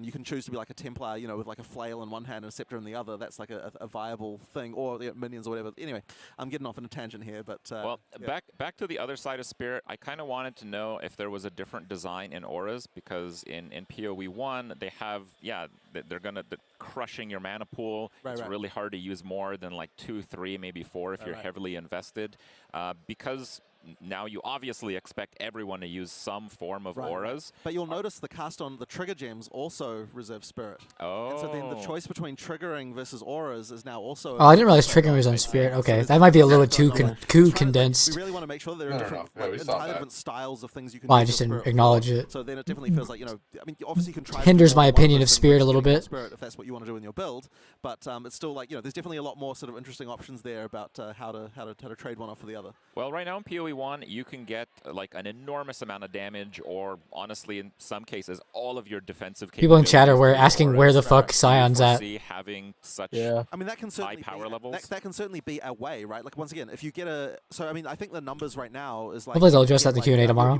You start with 100 spirit, and Aura reserves 100 spirit, but you can get like, and probably I shouldn't even quote me on these numbers. I think you can get like 600 spirit from a 600 from 600 from a scepter? That's where you want to go. Wait, what the fuck? What the fuck? Okay. Never want to be the kind of if person you're gonna who's give like, up your we're offense, you restricting get a everything, we don't fuck want ton of players to do it. No, spirit. like Well, I thought fuck ton would be like if you want to 50. stick into something, you should be able to go hard on that thing and get like a lot of it. Okay, I have no more concerns. Words. I have a couple questions with the dodge roll. I guess go on. let's tie the first one into the minion build. So right now in PoE 1, it's kind of swerving a little bit away from that, where there's a lot more active minion builds, but there's still passive minion builds. We still have skills like Righteous Fire, dot builds. There's a lot of time in between using skills.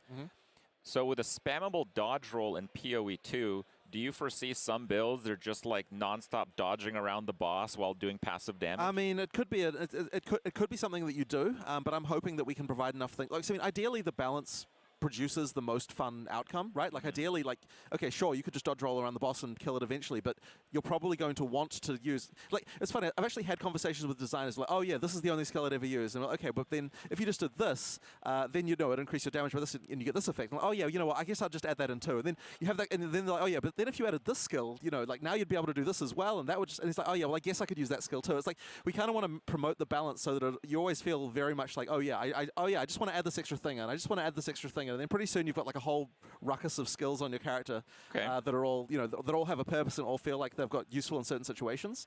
And especially with the way the skill system works now, where you can have 9 6 links.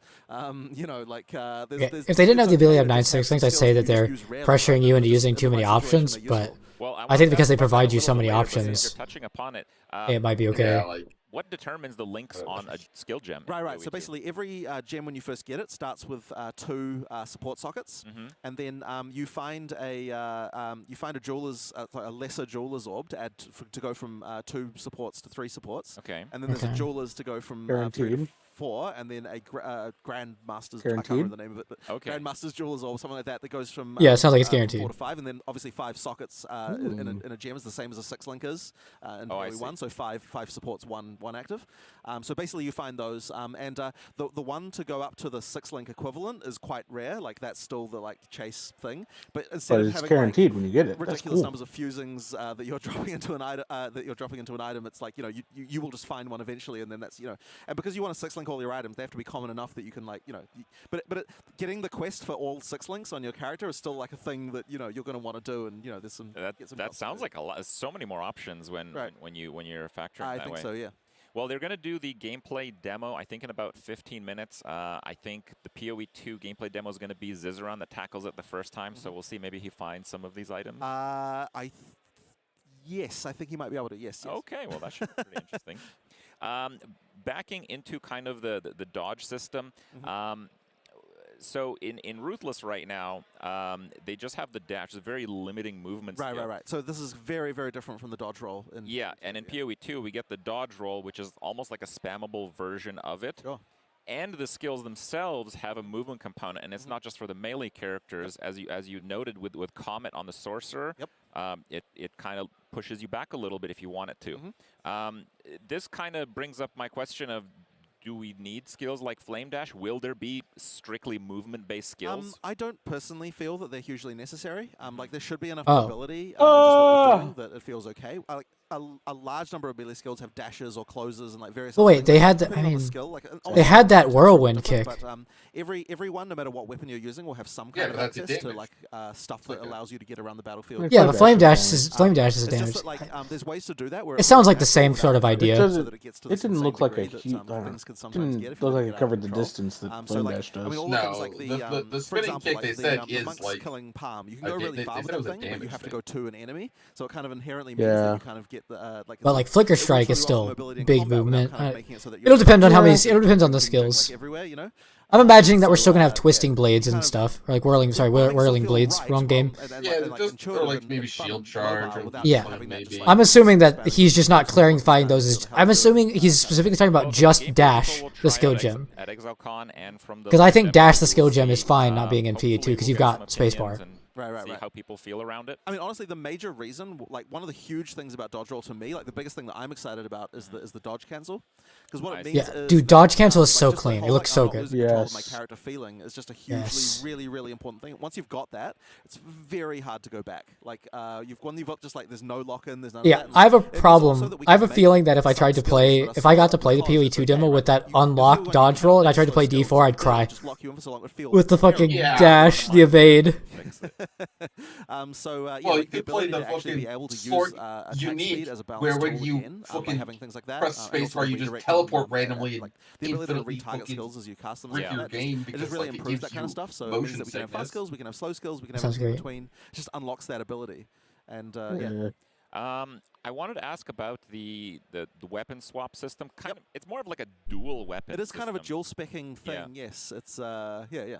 So you noted how you can get a lot of the power enabled just from having 2 weapons attributed individually to each of the skills, and the power that you unlock from the passive skill tree. But also the weapons just kind of seemed like more powerful in general. Like getting a spammable skill on a Sork, getting the Unleash. Yeah, It also, just they, seemed like there also was they said possibly the more weapon skill. power. It like does. It, more it looked like power it didn't from cost your mana. gear. Like, when Yeah, it they said said it's free. Yeah, it says actually free. Actually Yeah. free, There is a goal? little bit more balance in that direction. It's not like hugely. It's not like so. It, we thought that like so. I think we sort of so spellcasters. We tried to make the weapon a bit more of a focus. Like it's you. It hasn't like been bad, spellcasters Texas right boy. now in PoE, Only in W PoE1, here. Like the weapon, I mean, obviously it matters, but it doesn't matter that much. Whereas we want to boot them. Now we still want to have the distinction between attack builds and caster builds, and the weapon still matters more on attacks than caster builds in PoE1 in PoE2 still. But we did want to get that focus up a little bit more, and at the same time we also wanted, and this is kind of a subtle thing that probably most people won't even notice, but we made it so that the skill gem level on attack skills also matters more on attacks as well, which currently in PoE1 that really doesn't matter very much at all. Some of them have like a flat damage component. Yeah, most some of them do. But we actually, not so much. I actually do have it as a goal to make it so that like most of the time you're going to want to use the higher level versions of things, and that's actually partly to make attribute requirements actually matter a little bit.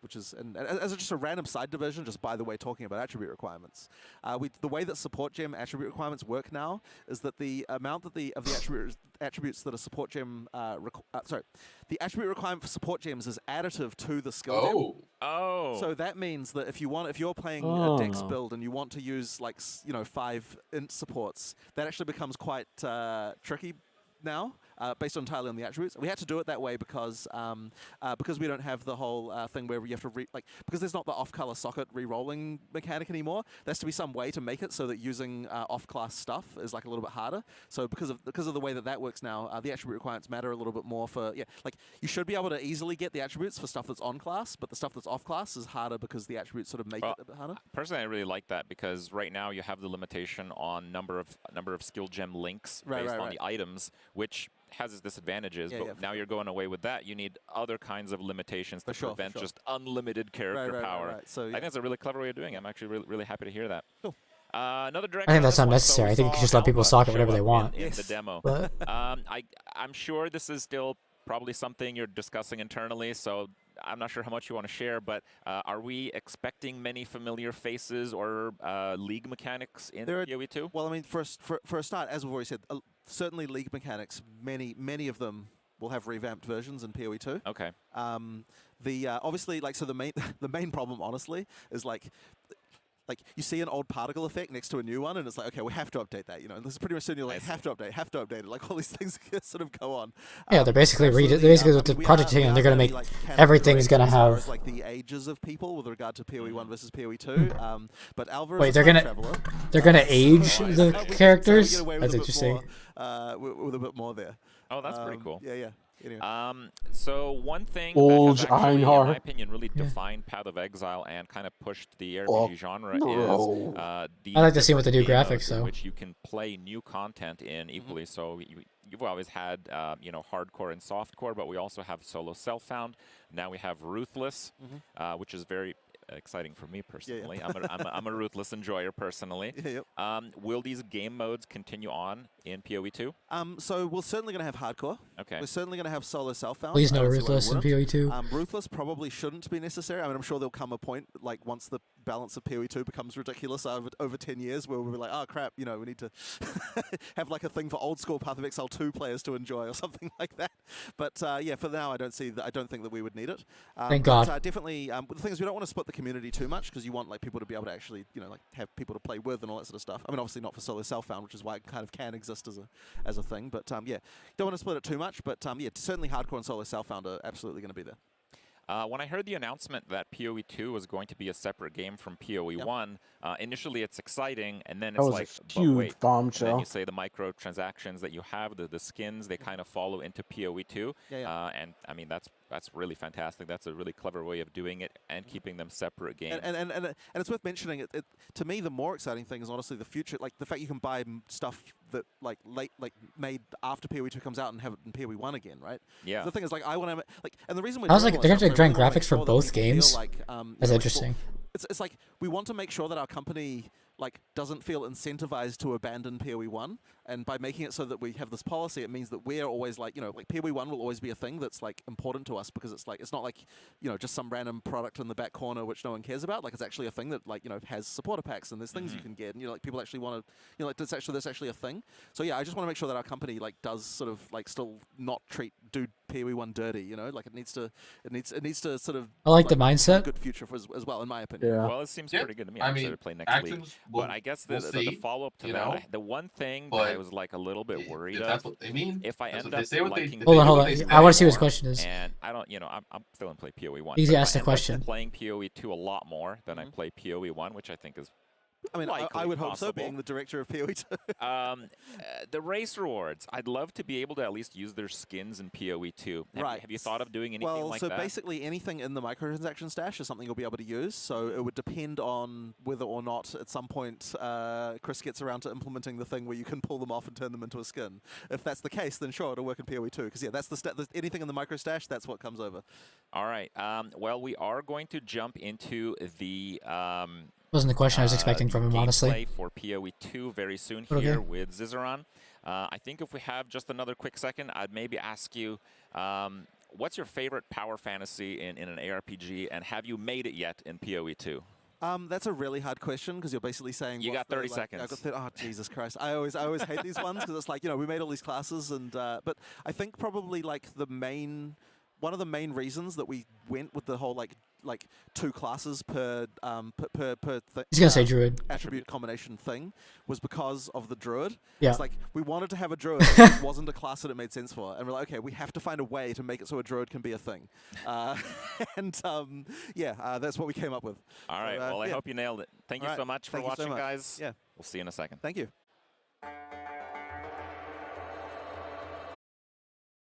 I'm